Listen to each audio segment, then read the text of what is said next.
चुनाव यात्रा powered by Mangaldeep. प्रार्थना की महक प्रार्थना के बाद भी। प्रार्थना की महक प्रार्थना के बाद भी। हमारी उस्ताद जी हैं, ठीक कहूँ तो पहली उस्ताद जी माँ भी हैं। कहती हैं पाँव पाँव चलो तो स्वर्ग तक भी पहुँच जाओगे। फिर पेशा भी ऐसा हो गया पत्रकारिता का कि समझ में आया कि भारत को समझना है तो उसके हर कोने आंचल तक जाना होगा। So called main stream, so called central India, so called north India तक अपने आप को महदूद नहीं रखना होगा भाषा का तर्क देकर। इसीलिए आपने गौर किया होगा कि ललन टॉप की टीम चुनाव के पहले फेज़ में हिंदी भाषी इलाकों में तो है, लेकिन जिन इलाकों में हिंदी पहली या दूसरी भाषा नहीं उनमें भी खूब है। जब मैं आपसे मुखातिब हूँ तब हमारे एक साथी नीरज तमिलनाडु का दौरा कर चुके हैं, दूसरी साथी सोनल केरल में हैं, तीसरे साथी सिद्धांत मोहन मणिपुर का दौरा करके बंगाल में दाखिल हो चुके हैं, चौथे साथी निखिल असम का दौरा पूरा करके छत्तीसगढ़ और फिर महाराष्ट्र में दाखिल होने जा रहे हैं। इसके अलावा विकास हैं, अभिनव हैं और लोग हैं जो उत्तर प्रदेश में या फिर बिहार में साकेत और राजस्थान में अभिनव ये सब कवरेज कर रहे हैं। इन सब के क्रम में हमें लगा कि बीच बीच में कुछ पॉलिटिकल मास्टर क्लास होनी चाहिए जिसमें विद्वानों को बुलाया जाए, नक्शा फैलाया जाए, सारे सवाल पूछ लिए जाएं, बिना इस बात का लोड लिए या सर खुजाए कि ये सवाल कुछ हल्का तो नहीं है, ये सवाल कुछ ज़्यादा गहरा है। जो मन में आए पूछा जाए, क्योंकि उत्सुकता के सहारे ही इंसान हज़ारों वर्षों में यहाँ तक पहुँचा है। ऐसी एक और चुनावी मास्टर क्लास में आपका स्वागत है। हमने तमिलनाडु में एक बातचीत की थी, हमारी साथी सोनल ने केरल में एक बातचीत की थी। डिस्क्रिप्शन में आपको उन दोनों का लिंक मिल जाएगा। ये तीसरी मास्टर क्लास है असम के बारे में। अमूमन इस तरह की जो मास्टर क्लास होती हैं वो राजधानी में होती हैं, तो हमें गुवाहाटी जाना चाहिए था, लेकिन हम गुवाहाटी जो बिल्कुल यहाँ पे है उसके मुकाबले अपर असम का ये जो सबसे बड़ा शहर है डिब्रूगढ़, वहाँ पर आ गए हैं। और डिब्रूगढ़ में हमारे साथ ये तीन विद्वान मौजूद हैं। ये कौस्तुभ डेका हैं, डिब्रूगढ़ यूनिवर्सिटी में प्रोफेसर हैं पॉलिटिकल साइंस के। Thank you so much for joining sir. Kaustubh मेरे JNU के बैचमेट भी हैं, so I am feeling very honoured. हम वहाँ पे हिंदी भाषा की पढ़ाई कर रहे थे, साहित्य की, और कौस्तुभ पॉलिटिकल साइंस की, CPS centre for political studies की, और पॉलिटिकल साइंस के एक बहुत विद्वान प्रोफेसर हैं डॉक्टर गोपाल गुरु, उनके ये स्टूडेंट भी रहे। और कमाल बात यह है कि इनकी PhD भी असम स्पेसिफिक जो छात्र आंदोलन रहे हैं और किस तरह से उनकी पॉलिटिकल कम्युनिकेशन हुआ उसके ऊपर रही है। अखबारों में लगातार लिखते रहते हैं। अभी इस शूट के शुरू होने से ठीक पहले मैं हिंदुस्तान टाइम्स में इनका आर्टिकल पढ़ रहा था जिसमें असम की 14 और बाकी 11 जोड़ के कुल 25 जो नॉर्थ ईस्ट की सीटें हैं 8 स्टेट्स की, जिसमें से 7 स्टेट्स हैं, 6 एक तो खुद असम और 6 इसके अगल बगल के स्टेट जिसमें त्रिपुरा है, मिज़ोरम है, मणिपुर है, नागालैंड है और ये अरुणाचल प्रदेश है। इसके अलावा वेस्ट बंगाल भी इधर जुड़ता है। 2 अंतर्राष्ट्रीय सीमाएं भी हैं, बांग्लादेश की सीमा और भूटान की सीमा। एक अंतर्राष्ट्रीय सीमा और पास है, थोड़ा सा अरुणाचल को क्रॉस करेंगे तो ये म्यांमार की सीमा शुरू हो जाती है। इसके बारे में इनकी एक विद्वतापूर्ण टिप्पणी थी, TV डिबेट्स में भी आते रहते हैं। दूसरे जो पत्रकार हैं इनका नाम है अनिल पोद्दार जी। अनिल पोद्दार जी डिब्रूगढ़ के प्रेस क्लब के सेक्रेटरी हैं और कई संस्थानों से जुड़े रहे हैं। दशकों का अनुभव है यहाँ, दशकों का अनुभव है यहाँ पर, नया नया उत्साह है। इनका नाम निबिर है, right? Nibir, how do we pronounce it? वाह, दैट्स वेरी। निबिर नाम है इनका। निबिर का मतलब होता है ओस की बूंद, है ना? और निबिर का एक मतलब आप और बता रहे थे, इंटेंसिटी, तीव्रता भी होता है। नए नवेले पत्रकार हैं, हाल में एक TV चैनल छोड़ा है और दूसरे TV चैनल में जा रहे हैं। अपन TV चैनल के हैं नहीं तो नाम लेने का लोड भी नहीं है। इन तीनों लोगों से हम थोड़ा सा समझेंगे असम के बारे में। हम जब भी किसी दादा छोड़ दीजिए, अब तो नोट्स रिवाइज कर रहे हैं दादा एग्जामिनेशन सेंटर के पहले, क्योंकि मैंने उनसे बोल दिया कि मैं 14 सीटों पे पूरा पूछूंगा और दादा बोले कि नहीं अपर असम पे ज़्यादा पूछूं। तो मैंने कहा नहीं, बराक वैली भी जाएंगे, बोडो एरिया भी जाएंगे, उधर भी जाएंगे, धुबरी की तरफ। खैर, ये जो 14 सीटें हैं इन पे हम आएंगे, लेकिन जब भी हम किसी स्टेट में जाते हैं तो हम कुछ ज्योग्राफिकल या कल्चरल डिवीज़न देखते हैं। जैसे यूपी में होता है, वेस्टर्न यूपी है मेरठ वाला इलाका, ईस्टर्न यूपी है गोरखपुर वाला, बनारस वाला, झांसी बुंदेलखंड वाला या लखनऊ अवध वाला। असम को जब इस तरह से हम और थोड़ा स्ट्रक्चर देखते हैं, जैसे बार बार आप लोग बोल रहे हैं कि ये अपर असम है, तो इन एरियाज़ को हम किस तरह से बांटते हैं?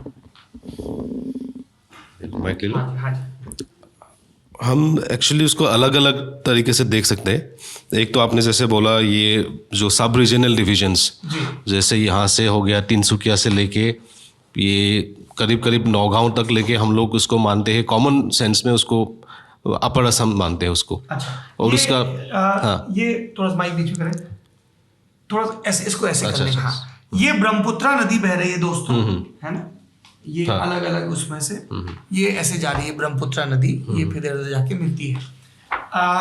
आप एक सेकंड मैं बता देता हूँ। पहले आप लोगों को जो नाम ध्यान रहेंगे उनके हिसाब से देखिए। हम डिब्रूगढ़ में हैं, जब हमने छोटे में ऑयल के बारे में पढ़ा था, डिगबोई के बारे में पढ़ा था अपनी ज्योग्राफी की क्लास में, तब हमने डिब्रूगढ़ का नाम सुना था कि सबसे पहले तेल कहाँ निकला आदि इत्यादि।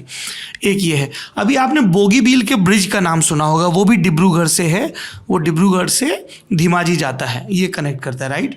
एक अभी यहाँ लोहित नदी के पास भी कोई ब्रिज बना है ना, ये धौला सदिया, जी, ये हाँ, ये सबसे लॉन्गेस्ट रेल कम रोड हिसाब से बोगीबील इज द लॉन्गेस्ट, और खाली रोड ब्रिज के लिए दिस इज द लॉन्गेस्ट, ये धौला सदिया ब्रिज। तो ये पूरा आप बता रहे हैं जो अपर असम का इलाका है, जिसमें लखीमपुर का इलाका है, जोरहाट का इलाका है, यहाँ पे वो माजुली भी पड़ता होगा। मैं बहुत फैसिनेटेड हूँ उस रिवर आइलैंड से। ये वाला माजुली आइलैंड, जी यहीं पे। हाँ, तो बताइए अपर असम में क्या क्या है।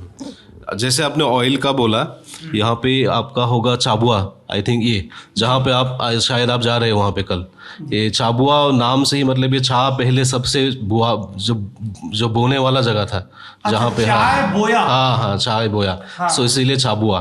सो टी कल्टीवेशन का पूरा हिस्ट्री मतलब यहाँ से शुरू हुआ था, जब पूरा ब्रिटिश टी एम्पायर जो यहाँ से शुरू हुआ था।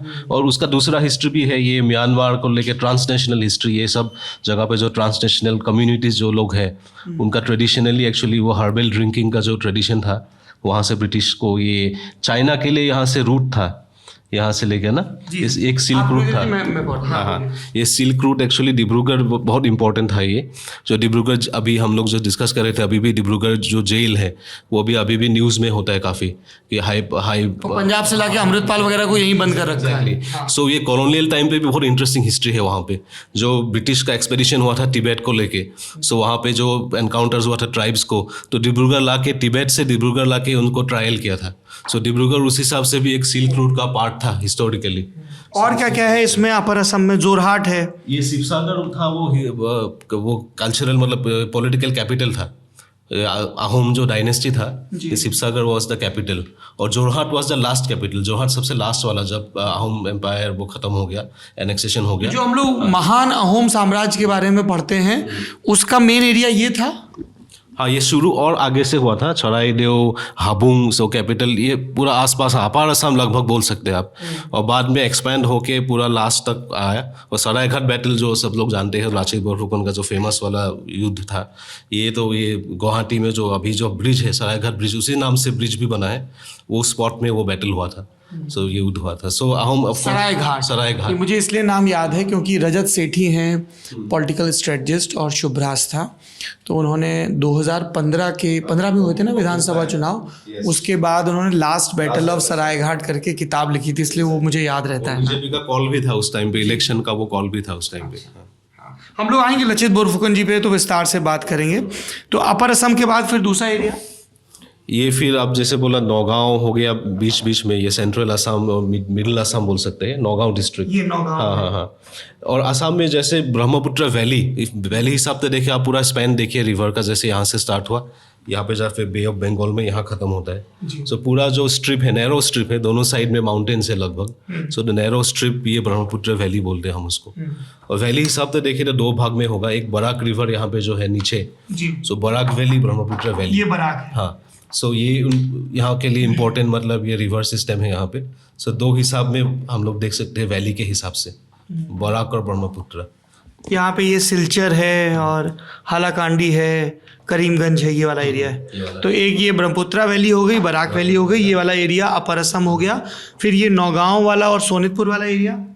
हाँ, ये फिर आपका और एक तरह से देख सकता है, नॉर्थ बैंक साउथ बैंक भी हम लोग बोलते हैं। अच्छा, ये जो हो गया सब नॉर्थ बैंक हो गया रिवर का, तो उस हिसाब से भी कोई लोग उसको नॉर्थ बैंक, ये साउथ बैंक ऐसा भी हो गया। ये वाले जो डिस्ट्रिक्ट्स हैं इनके बारे में मैंने बहुत सुना है, ये अभी भी बहुत स्वायत्ता भी है यहाँ पे, ट्राइब्स बहुत हैं, वेस्ट कार्बी आंगलोंग, दीमा हासो।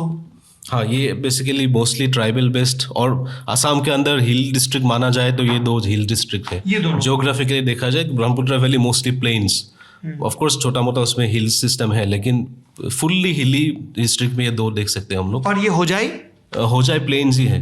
ये नौगांव के पास ये लगा हुआ है। New Lok Sabha constituency in the hills, Karbi Anglong STC। तो पहले नहीं था क्योंकि डिलिमिटेशन के बाद जो नया मर्ज हुआ है कॉन्स्टिट्यूएंसी, जैसे गौरव का कोलियापुर कॉन्स्टिट्यूएंसी अभी नहीं रहा है, उसको मर्ज किया गया है जोरहाट के साथ। तो काजीरंगा भी नया एक कॉन्स्टिट्यूएंसी है जो काजीरंगा नेशनल पार्क है। तो इसी तरह इस एरिया में जो कार्बी आंगलोंग डीमा हसाओ है उसमें एक नया ST सीट आया है जिसको कार्बी आंगलोंग सीट भी कहा जा रहा है, लोकसभा नया कॉन्स्टिट्यूएंसी। उस पर हम डिटेल में बात करेंगे भी, क्योंकि बाकी देश में डिलिमिटेशन 2008 में हुआ और 2009 में नए डिलिमिटेशन सिलेक्शन हुए, लेकिन असम में ये डिलिमिटेशन कब पूरा हुआ? पिछले साल 2023 में।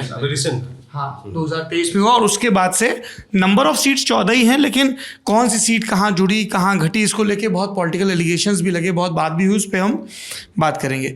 ये वाला एरिया क्या कहलाता है? ये जो बोडोलैंड वाला है, कोकराझार से शुरू होता है। हाँ जी, कोकराझार। ये बोडोलैंड टेरिटोरियल रीजन, BTR बोलते हैं हम लोग, पहले BTC बोलते थे, बोडोलैंड टेरिटोरियल काउंसिल। सो ये यहाँ पे आप देख सकते हैं कोकराझार, चिरांग, ये उदालगुड़ी और बाक्सा डिस्ट्रिक्ट, ये यहाँ पे नौलबाड़ी के पास। ये भी एक ST सीट है। ये बाक्सा है। एक कोकराझार, एक चिरांग 2, हाँ उदालगुड़ी, ये बाक्सा ही है, बाक्सा। और ये तामुलपुर है। इसको अभी ड्यू टू डिलिमिटेशन ये डिस्ट्रिक्ट बंद हो गया था क्योंकि अभी भी इस मैप में है, लेकिन ये फिर से मर्ज किया गया है बाक्सा के साथ। तो 4 डिस्ट्रिक्ट है बाक्सा। चौथा कौन सा है? चौथा डिस्ट्रिक्ट है उदालगुड़ी नीचे है, ये होगा, इधर है। नहीं ये होगा उदालगुड़ी। हाँ, इधर उदालगुड़ी। ये 5 है। कोकराझार, अब तो 4 हो गए, कोकराझार, चिरांग, बक्सा, ये इसमें मिल गया तमुलपुर और उदलगिरी। ये बोडो एरिया है। और जैसे आप देख सकते हैं बोरो एरियाज पूरा भूटान के साथ बॉर्डर शेयर करता है, पूरा बोरो एरिया। सो हिस्टोरिकली भी काफ़ी रिलेशनशिप भूटनीज और बोरो लोग के बीच कल्चरल रिलेशनशिप्स काफ़ी थे पहले से, ट्रेड्स को लेके भी। और वैसे शादी वाले भी, रिश्तेदारी वाले भी। उतना ज़्यादा ट्रेड, बिकॉज ये जोग्राफिकल एरिया जैसा है, बीच बीच में काफ़ी माउंटेन रेंज और पॉपुलेशन इतना आसपास नहीं है, थोड़ा दूर है पॉपुलेशन। इस तरह की रिश्तेदारियां यहाँ भी दिखती हैं क्या? ये जो बांग्लादेश से लगा हुआ इलाका है, ये धुबरी वाला, इधर वाला, एक हम लोग जो टर्म सुनते हैं मियाँ मुस्लिम, वो टर्म क्या होता है दादा? देखिए, ये तो अभी हाल ही में जो पॉलिटिकल चीज़ जब भी आई है, डेवलपमेंट आया, तो इस तरह से टर्म आजकल बोलने लगे हैं। लेकिन देखा जाए तो ये जो एरिया है, यहाँ पे आप जो बात कर रहे थे बांग्लादेश का बॉर्डर एरिया में, यहाँ पे इसका इम्पैक्ट तो काफ़ी है। यहाँ पे जैसे बोल सकते हैं अभी धुबरी डिस्ट्रिक्ट है, ग्वालपाड़ा है, तो यहाँ के लोग और उनके साथ में जो कल्चरल बोलिए या एसिमुलेशन जो है सिमिलर टाइप का है। ये मतलब इसके साथ में ये बंगाली स्पीकिंग एरिया है। एक्चुअली मैं बताऊंगा, मियाँ मुस्लिम को अभी पॉलिटिकली यूज़ किया जा रहा है, लेकिन मियाँ मुस्लिम वो खुद असर्ट करते हैं कि वो खुद एक इंडिजिनस या फिर एक जनजाति है। तो आप अगर बरपेटा में बात कर रहे हैं, बरपेटा में एक जगह है बागबोर, उनके MLA है शेरमान अली, जो अभी कांग्रेस से सस्पेंडेड है, फिर भी वो कांग्रेस के ही है। सस्पेंड क्यों है? क्योंकि उन्होंने एंटी पार्टी स्टैंड लिया था 2-3 बार, और कांग्रेस कहती है कि वो असम के चीफ मिनिस्टर के साथ क्लोज है। लेकिन वो उनका खुद का दावा है कि मियाँ is not a derogatory term. We want to assert ourselves as a community called Mia Muslim. Otherwise इसको क्या derogatory सेंस में यूज किया जाता है?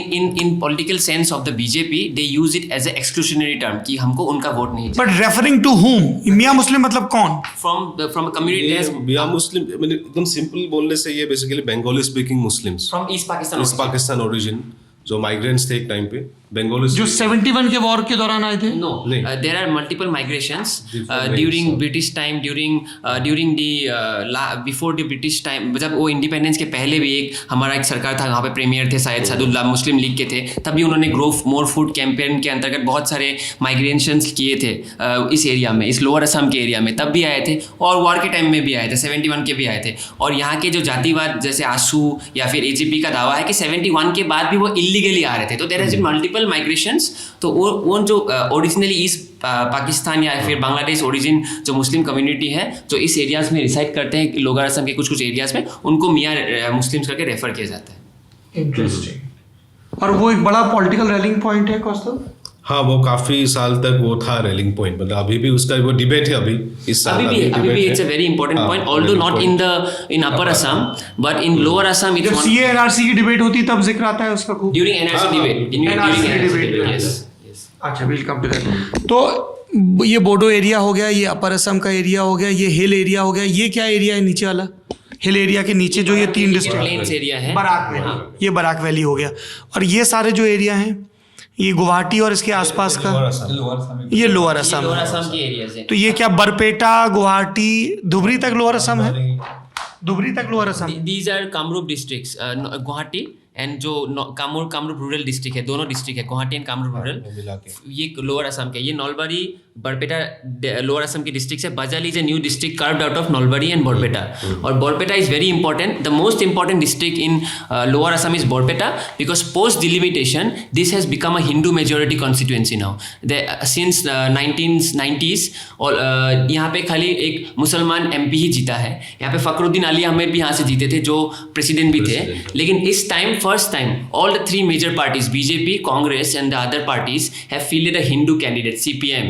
I would not say the CPM candidate is Hindu because he doesn't identify himself as a Hindu, but the other No, they don't. they have their own it's very personal, उनका खुद का होता है, लेकिन फिर भी वो हिंदू, ओरिजिनली वो Hindu Do they publicly come and say that I do not? able to say whether उनके इलेक्शन एफिडेविट में ना उन्होंने क्या आइडेंटिफाई किया है, लेकिन for first time in Barpeta Congress has fielded a Hindu candidate, BJP is obviously fielding a Hindu candidate, I mean the AJP-LI, NDA-LI and also the CPIM. So this is going to be the first time a Hindu candidate is going to win Borpeta, because post delimitation most of the Muslim majority seats of Borpeta has been merged into Dhubri, because Dhubri is already a Muslim majority. एक seat है उसमें उन्होंने और Yes. किया। अच्छा, इसी वजह से अब्दुल खलीक ने भी रिजाइन किया था, जो करंट सिटिंग MP है बोरपेटा से, क्योंकि उनको टिकट नहीं मिला, क्योंकि जीतेंगे नहीं कांग्रेस से जीतेंगे नहीं, क्योंकि हिंदू मेजोरिटी सीट बन गया है। तो इसी वजह से Barpeta is very interesting, because it is a place where संकट का सत्र भी है। Sattra politics is huge in Assam right now. Nagaon and Barpeta is 2 places, Nagaon and Barpeta are 2 places where sattra politics is ongoing. Sattra politics में थोड़ा बैकग्राउंड से बेसिकली 17,000 थोड़ा यूनिक टाइप इंस्टीट्यूशन, शंकरदेव आपने सुना ही होगा, जो सेंट शंकरदेव द रिफॉर्मर, जो बहुत बड़े धर्म सुधारक कहें समाज है ना, न्यू वैष्णवाइट जो जी। रिफॉर्म मूवमेंट्स का। सो 17 बेसिकली एक मोनेस्ट्री टाइप का होता है। 17 SATRA, खत्रो बोलते हैं, असमीज में हम खत्रो बोलते हैं, खत्रो। सो ये एक्चुअली तो उनको आचार्य शंकरदेव बोलते हैं, क्या बोलते हैं? शंकरदेव के आगे कुछ जोड़ते हैं, श्रीमंत बहुत ही शंकर। इंटरेस्टिंग फैक्ट बताऊंगा खत्रों के बारे में। जब राम मंदिर का प्राण प्रतिष्ठा हो रहा था, तो राहुल गांधी हमारे नौगांव के जो सबसे शंकरदेव के बर्थ प्लेस है बतौद्रवा खत्रो, उसके आगे बैठे हुए थे। उनको जब वो धरना प्रदर्शन हो रहा था और उन्होंने कहा था कि उस दिन पूजा चल रही है, अगले दिन जाए। Congress and BJP do it. थोड़ा ये शंकरदेव वाला समझाएं, श्रीमंत शंकरदेव। शंकरदेव। हाँ, सो खत्रो बेसिकली काफ़ी हिस्टोरिकल, जैसे बोला निवीर ने बोला, बरपेटा में उनका सबसे पुराना बड़ा वाला खत्रो अभी भी है। नामघर है बहुत बड़ा सा एक्चुअली। नामघर इज अनदर वो कल्चरल ऑर्गेनाइजेशन इंस्टीट्यूशन जहाँ पे ये वो होता है वर्शिपिंग का। सो ये खत्रो जगह जगह पे पूरा आसाम में फैला हुआ है। आपने पहले माजुली का रेफरेंस जो दिया था आपने, माजुली को इसीलिए जाना जाता है क्योंकि बहुत सारा पुराना जो रॉयल पेट्रोनेज वाला, जिसको किंग्स रॉयल जिसने बैठाया था वहाँ पे, वो माजुली में छाव ऐसे बहुत बड़ा वाला खत्रो है। सो पूरा आसाम में ऐसे फैला हुआ है। और कहीं कहीं पे बतौद्रवा में जैसे एक बहुत बड़ा इशू हुआ था कि उसका जो लैंड है, जो सेक्रेड लैंड है, उसको एनक्रोचमेंट हुआ है बोल के लोग बैठ गए हैं उसमें, स्पेशली जो हम लोग मियाँ मुस्लिम का पहले रेफरेंस दिया था। सो नौगांव एक दूसरा जगह है जिसमें आसाम काफ़ी पहले से डिबेट वो है कि मतलब नौगांव ऐसा डिस्ट्रिक्ट माना जाता है जिसमें ये इन्फ्लक्स का हम लोग इम्पैक्ट हुआ है, ऐसे मान के बहुत सारा डिबेट नौगांव को लेके हुआ है। सो उसमें ये खत्रो वाला इशू फिर से आता है कि एक वो भी है कि बीजेपी का रैलिंग पॉइंट ये भी है पहले पास्ट में कि ये सब जहाँ जहाँ पे भी ये खत्रो का मिट्टी मतलब लैंड जहाँ जहाँ पे भी एनक्रोच हुआ है, हम लोग उनको निकालेंगे। और उन्होंने एक 17 कमीशन भी बनाया था, जिसके अंतर्गत जितने भी एनक्रोच लैंड है officially they have done an anti encroachment drive, और सबको वहाँ से नौगांव से बरपेटा से निकाल दिया था। वैष्णव परंपरा बहुत मजबूत है यहाँ पे, बहुत मजबूत है। अच्छा, तो चूंकि बार बार जिक्र आ रहा है, पिछली बार जब यहाँ पर 14 लोकसभा सीटों के लिए चुनाव हुआ था, तब 3 सीटों पर कांग्रेस जीती थी, बरपेटा, फिर यहाँ पे एक सीट थी जो अब नहीं है, कलियाबोर बोलते हैं उसको। गौरव गोगोई की सीट का क्या नाम था? कलियाबोर। कहाँ पे थी वो? उसके पास ना ये तो एक तो नौगांव की भी सीट थी, ये ये कलियाबोर है। तो एक नौगांव की सीट पे जीते थे, एक कलियाबोर जीते थे और एक बरपेटा जीते थे। एक धुबरी की सीट पे बदरुद्दीन अजमल जीते थे, बाकी सभी सीटों पे भाजपा जीती थी, ऐसा ही था ना? नहीं, यहाँ पे इंडिपेंडेंट कैंडिडेट जीते थे बीटीआर रीजन में। इनका नाम है जो एनडीए के साथ थे। तो खोरोनिया बाद में जुड़ गए थे एनडीए के साथ खोरोनिया। 9 सीट इनकी थी। हाँ, तो 9, 4 और 1 ऐसा रहा था। अब 2023 में डिलिमिटेशन हो गया है, सीटें टोटल 14 हैं, पर सब सीटों की ज्योग्राफी बदल गई है क्या? ऑलमोस्ट सबकी बदल गई। डिब्रूगढ़ का क्या बदला, जहां हम खड़े हैं? जैसे यहाँ पे एक मोरान कंस्टिट्यूंसी थी, अब वहाँ उसकी जगह ख्वांग हो गया। और एक किस तरीके की चेंज हुई? ख्वांग उसमें क्या क्या डिलिमिटेशन में किस किस तरह के इल्ज़ाम लगे या क्या क्या बातें आई कि जैसे होता है ना कि हम लोग सुनते हैं कि जैसे आपने बताया कि बरपेटा के जो मुस्लिम बहुल इलाके थे उनको जो धुबरी ऑलरेडी मुस्लिम बहुल है उसमें जोड़ दिया गया। तो हमेशा ये इल्ज़ाम लगता है कि जो रूलिंग पार्टी है वो अपनी कास्ट और रिलीजन की अरिथमेटिक के हिसाब से डिलिमिटेशन को प्रभावित करती है। यहाँ पर भी ऐसी बातें हुई क्या? देखिए, अपर असम में मैं बता रहा था आपको, जैसे वहाँ पे इस तरह के बहुत ज़्यादा इल्ज़ाम नहीं है कि हालांकि अब लोअर असम में ये सब इल्ज़ाम है कि इस तरह से डिलिमिटेशन को जो डिज़ाइन किया गया है उसमें ये जो कुछ लोगों को यहाँ से मान लीजिए कि हटा के दूसरी कॉन्स्टिट्यूशन में डाल दिया गया और अपने जो कंफर्टेबल जोन जो है उसके अकॉर्डिंगली इनको प्लान किया गया। और ऊपरी असम में तो जैसे कि आप बता रहे थे कि लखीमपुर में चबुआ कंस्टिट्यूंसी आती थी पहले, डिब्रूगढ़ के अंदर नहीं आती थी। अब जो है चबुआ को डिब्रूगढ़ में डाल दिया गया। चबुआ और लाहौल कंस्टिट्यूंसी एक नई कंस्टिट्यूंसी का नाम दिया गया है, लाहौल कंस्टिट्यूंसी के साथ में उसको मर्ज करके। लेकिन चबुआ के लोग जो है लखीमपुर के लिए वोट देते थे, अब वो डिब्रूगढ़ के लिए वोट देंगे। उसी तरह से एक माकूम कंस्टिट्यूंसी नया एक उधर बीच में ऐड हुआ है तिनसुकिया के बाद। तो इस तरह से तो मामला है। हाँ, पर लार्जली ये बात कही गई क्या, लार्जली ये बात कही गई क्या कि डिलिमिटेशन में वो हिमंता की पॉलिटिक्स का इंप्रेशन दिखता है? सबसे बड़ा इल्ज़ाम जो गौरव गोगोई या फिर कांग्रेस ने उठाया है कि गौरव गोगोई जो कॉन्स्टिट्यूंसी था कोलियाबोर, जिसमें वो ट्रेडिशनली से जीतते आ रहे हैं, वो अभी एग्जिस्ट नहीं करते हैं। तो उनको जोरहाट, काजीरंगा एक नया कॉन्स्टिट्यूंसी बना, उनमें मर्ज किया गया है। तो उनका कांग्रेस का हमेशा ही इल्ज़ाम रहा है कि इलेक्शन कमीशन या जो भी है प्रतिक्रिया को करके उनका कॉन्स्टिट्यूंसी को हटा के गौरव गोगोई को टारगेट किया गया है। और मैं 2 चीज़ चेंजेस बोलूँगा जो इंपॉर्टेंट है। कछार ये जनरल सीट था, इसको अभी SC सीट किया गया है। इसी वजह से यहाँ से अभी SC कैंडिडेट खेले और करेंट एग्जिस्टिंग MP जो SC नहीं थे उनको कंटेस्ट नहीं कर पा रहे हैं। और हमने ऑलरेडी बोरपेटा के बारे में बात किया है, तो बोरपेटा के जो मुस्लिम इलाके हैं उनको धुबरी के साथ मर्ज किया गया है। ठीक है, अब 14 सीटों पे हम लोग थोड़ा पार्टियों की बात करते हैं, फिर की कॉन्स्टिट्यूंसीज और उन सब पे आएंगे। एक अलायंस है जो रूलिंग अलायंस है, एनडीए में यहाँ कौन कौन सी पार्टियां हैं? एनडीए में AGP है, बीजेपी, असम गण परिषद। असम गण परिषद, उसमें कोई फैक्शन तो नहीं है अब? नहीं, एक ही है असम गण परिषद। और उसको कौन लीड कर रहा है? उसमें अभी तो अतुल बोरा है, यहाँ के मिनिस्टर भी है और अभी वही प्रेसिडेंट है इसके। और बीजेपी तो है ही है, और उसके साथ UPPL है। UPPL ये क्या पार्टी है? यूनाइटेड पीपल्स ये लिबरल है, ये प्रमोद बोरो वाली पार्टी। तो ये 3 जो है पार्टी का जो यहाँ पे UPPL है। AGP का कोई स्पेसिफिक एरिया है? सीटें उनको कितनी मिली हैं? उनको 2 मिली है। 2 सीटें कौन कौन सी 2 सीटें? उनको एक तो बरपेटा मिली है, बरपेटा, हाँ, और दूसरी उनको मिली है धुबरी। बरपेटा और धुबरी। और धुबरी तो बहुत प्रोबेबिलिटी है कि दे विल लूज, बहुत प्रोबेबिलिटी है। ऐसा है। जो आसाम की CM है हिमंत बिस्वा शर्मा, वो बात में जिक्र भी करते हैं कि हम पहले तो 11 बोल रहे थे, फिर 13 बोल रहे हैं, लेकिन वो धुबरी को कहीं 14 कभी नहीं बोलते। हाँ, उसमें रख रहे हैं वो। ये बड़ा दिलचस्प है। मैं आज लखीमपुर में बाज़ार के एरिया में घूम रहा था, तो जब मैं फ्रूट्स मार्केट में था तो कई मुस्लिम वेंडर थे, उनसे मैं बात कर रहा था। तो डिब्रूगढ़ में, हाँ सॉरी। तो उनमें से कई ने कहा कि कई लोग सर्वानंद की तारीफ़ कर रहे थे कि है ना, कुछ ने कमियां भी बताई। हिमंता कई लोग तारीफ़ कर रहे थे और बीजेपी की बुराई कर रहे थे। तो बोले नहीं, हिमंता से हमको कोई दिक्कत नहीं। हालांकि वो मदरसे, मैंने फिर उनसे पूछा कि वो कह रहे हैं कि मदरसों से पढ़ के बच्चे थोड़ी भविष्य बनाएंगे, उनको अच्छे स्कूल से। मैंने पूछा आपके बच्चे कहाँ पढ़ते हैं, तो वो सवाल गड़बड़ हो गया क्योंकि बोले मेरी तो शादी नहीं हुई। अरे मैंने कहा आपका छोटा भाई, तो बोले हाँ वो गवर्नमेंट स्कूल में पढ़ा। फिर वो समझाने लगा कि गांव के इलाकों में मदरसे ज़्यादा हैं वगैरह वगैरह। तो एक जो दिल्ली में बैठ के बाइनरी लगती, दे दीजिए चाय दे दीजिए, दिल्ली में बैठ के बाइनरी लगती ना कि मुस्लिम है तो बीजेपी का विरोधी होगा, लेकिन यहाँ पे मतलब मुझे ऐसे भी मिले जो खूब तारीफ भी कर रहे हैं, हेमंता की भी एक पर्सनल अपील हो, वो सब चीज़ें भी हैं, पर ओवरऑल लेकिन और एक डायनामिक्स मुस्लिम को भी लेके और एक डायनामिक्स यहाँ पे है, यहाँ पे मुस्लिम्स में भी एक है कि इंडिजिनस जो एसमीज मुस्लिम, हाँ, वो भी एक दूसरा, उसमें भी वो डिवीजन भी है। एक मियाँ मुस्लिम, एक असमीज मुस्लिम। हमारे असम में जो मुस्लिम्स कुछ है वो आहोम लोग के ज़माने से, उससे भी पहले, मतलब लोअर असम में भी है, लेकिन यहाँ पे जो है मतलब ये, सो वो लोग अपने आप को आइडेंटिफाई थोड़ा अलग से करते हैं, वो लोग हम अपने आप को एसएमईज फर्स्ट मतलब। और सरकार भी आइडेंटिफाई कर रही है, सरकार is now doing a census of indigenous Muslims, 5 major communities, Goria, Moria, Desi, Jhola and Sait. These Muslims people are spread across the state, especially in the Brahmaputra Valley. और उनके लिए एक अलग से सर्वे कर रहे हैं कि उनको आइडेंटिफाई किया जाता है। उसका घोषित उद्देश्य क्या है? उनका घोषित ये उद्देश्य है कि उनको पहले तो बोला गया था आईडी कार्ड्स भी देंगे, तो उनको उनका आइडेंटिटी सेपरेट करके उनका जो इंडिजिनस जनगोष्ठी वाला आइडेंटिटी है उनको आगे ले जाएंगे, सेंसस भी करेंगे। मुस्लिम्स को एथनिक आइडेंटिटी जैसे मानने के लिए, रिलीजियस नहीं, एथनिक आइडेंटिटी। हाँ, कि हम जिस मिट्टी में पैदा हुए हैं, जिस संस्कृति में, वो पहले है।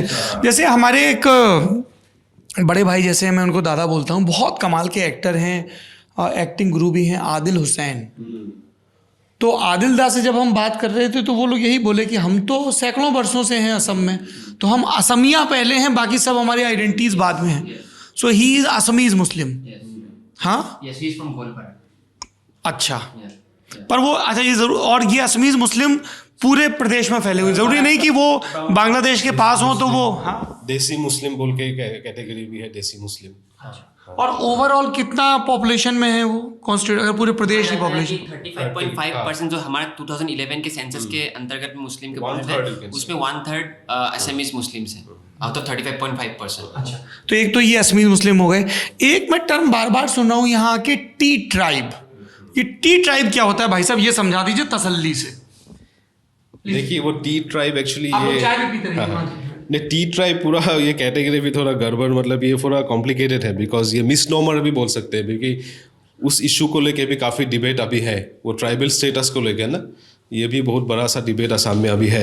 ये बेसिकली देखिए आप अलग अलग बैकग्राउंड से आदिवासी, कोई उसको जनरलाइज करके आदिवासी भी बोलते हैं, लेकिन बहुत सारा अलग अलग बैकग्राउंड से हमने जो देखा, ये छाबुआ का दिखाया था हम लोगों ने, और पूरा अपर असम को, पूरा ये डिब्रूगढ़ को जैसे टी सिटी वैसे हम लोग इनफॉर्मली बोलते हैं, टी सिटी ऑफ इंडिया बोलते हैं, पूरा ये मतलब टी बेल्ट जो है।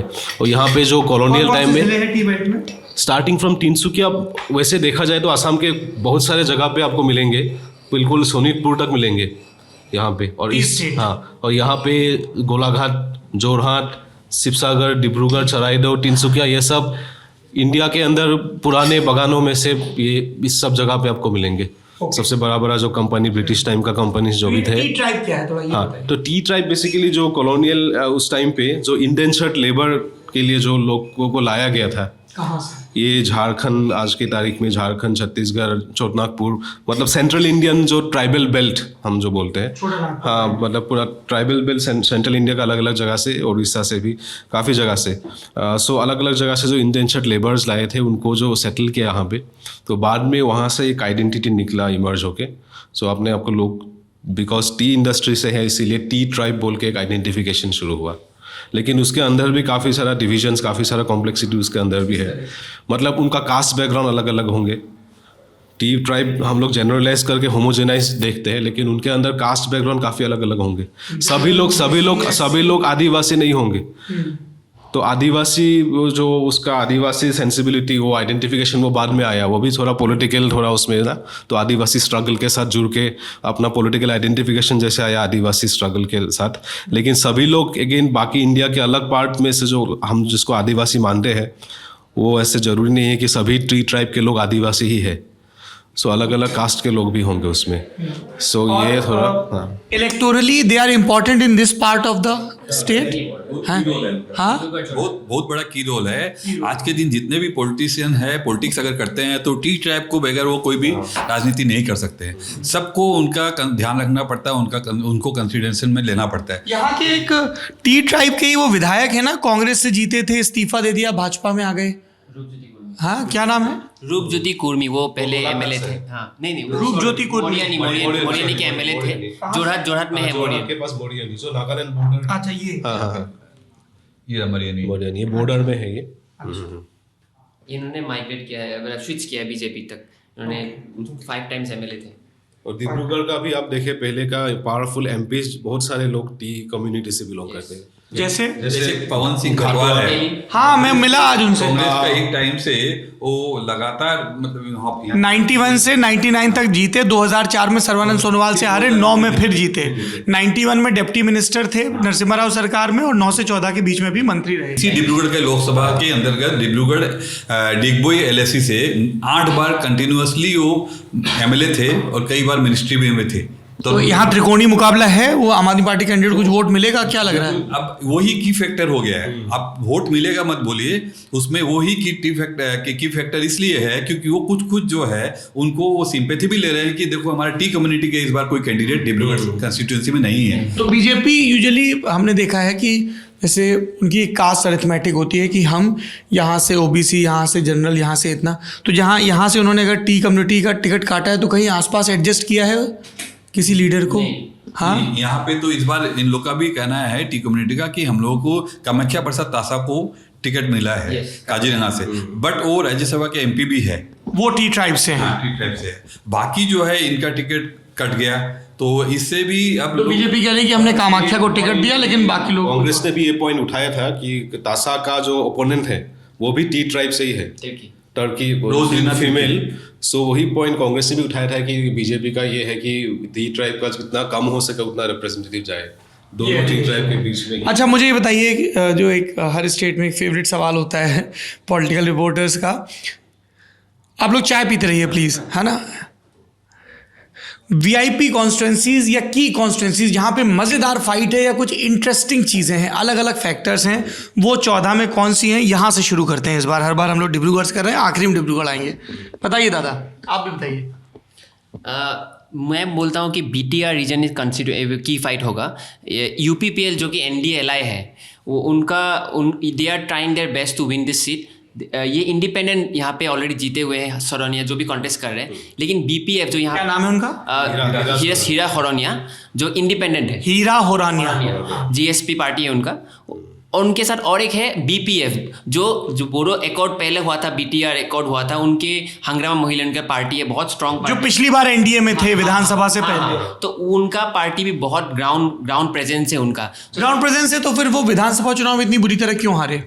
विधानसभा में हारे थे क्योंकि बीजेपी के वोट के लिए लोगों ने ट्राई किया था, लेकिन ग्राउंड में अगर देखा जाए तो बीपीएफ का कंसिडरेबल सपोर्ट है बोरो एरियाज में। तो आप ये कह रहे हो इस सीट का नाम क्या है? ये बीटीआर, ये जो कोकराझार सीट है, कोकराझार। तो आप कह रहे हो कोकराझार पे दिलचस्प फाइट है। इसमें बोरो वोट का जो विभाजन हो जाएगा यूपीपीएल और बीपीएफ में, तो हमेशा विभाजन के वजह से जो है होरानिया जी जीत जाते हैं। लेकिन इस टाइम इसीलिए टफ फाइट है क्योंकि होरानिया जी का भी परिस्थिति थोड़ा डिफिकल्ट है, तो तीनों में से एक टफ फाइट यहाँ पे देखने को मिलेगा। So one seat you are saying is Kokrajhar. यहाँ पे आपने जो बोला बोरो, उसमें थोड़ा बोलना होगा। बोरो सीट का जो बोला, वोट का डिवीजन के बारे में जो बोला, वहाँ पे क्या होता है बोरो एंड नॉन बोरो, मतलब बाकी सभी आइडेंटिटी माइनस जो बोरो, एसएमएस भी होगा, दूसरा बंगाली भी होगा, उसमें मेन कॉन्टेस्टेशन पहले से वो होता है, ट्रेडिशनल जो फॉल्ट लाइन है कि बोडो एक तरफ जाएंगे, नॉन बोडो दूसरी तरफ जाएंगे, और उसमें डिवीजन हो गए। फिर हीरा होरानिया जो इंडिपेंडेंट कैंडिडेट था, हमेशा ऐसे जीत जाते हैं। He was representing the non Boros mostly, so वैसे वो होता था पहले। अच्छा, तो एक ये सीट हो गई।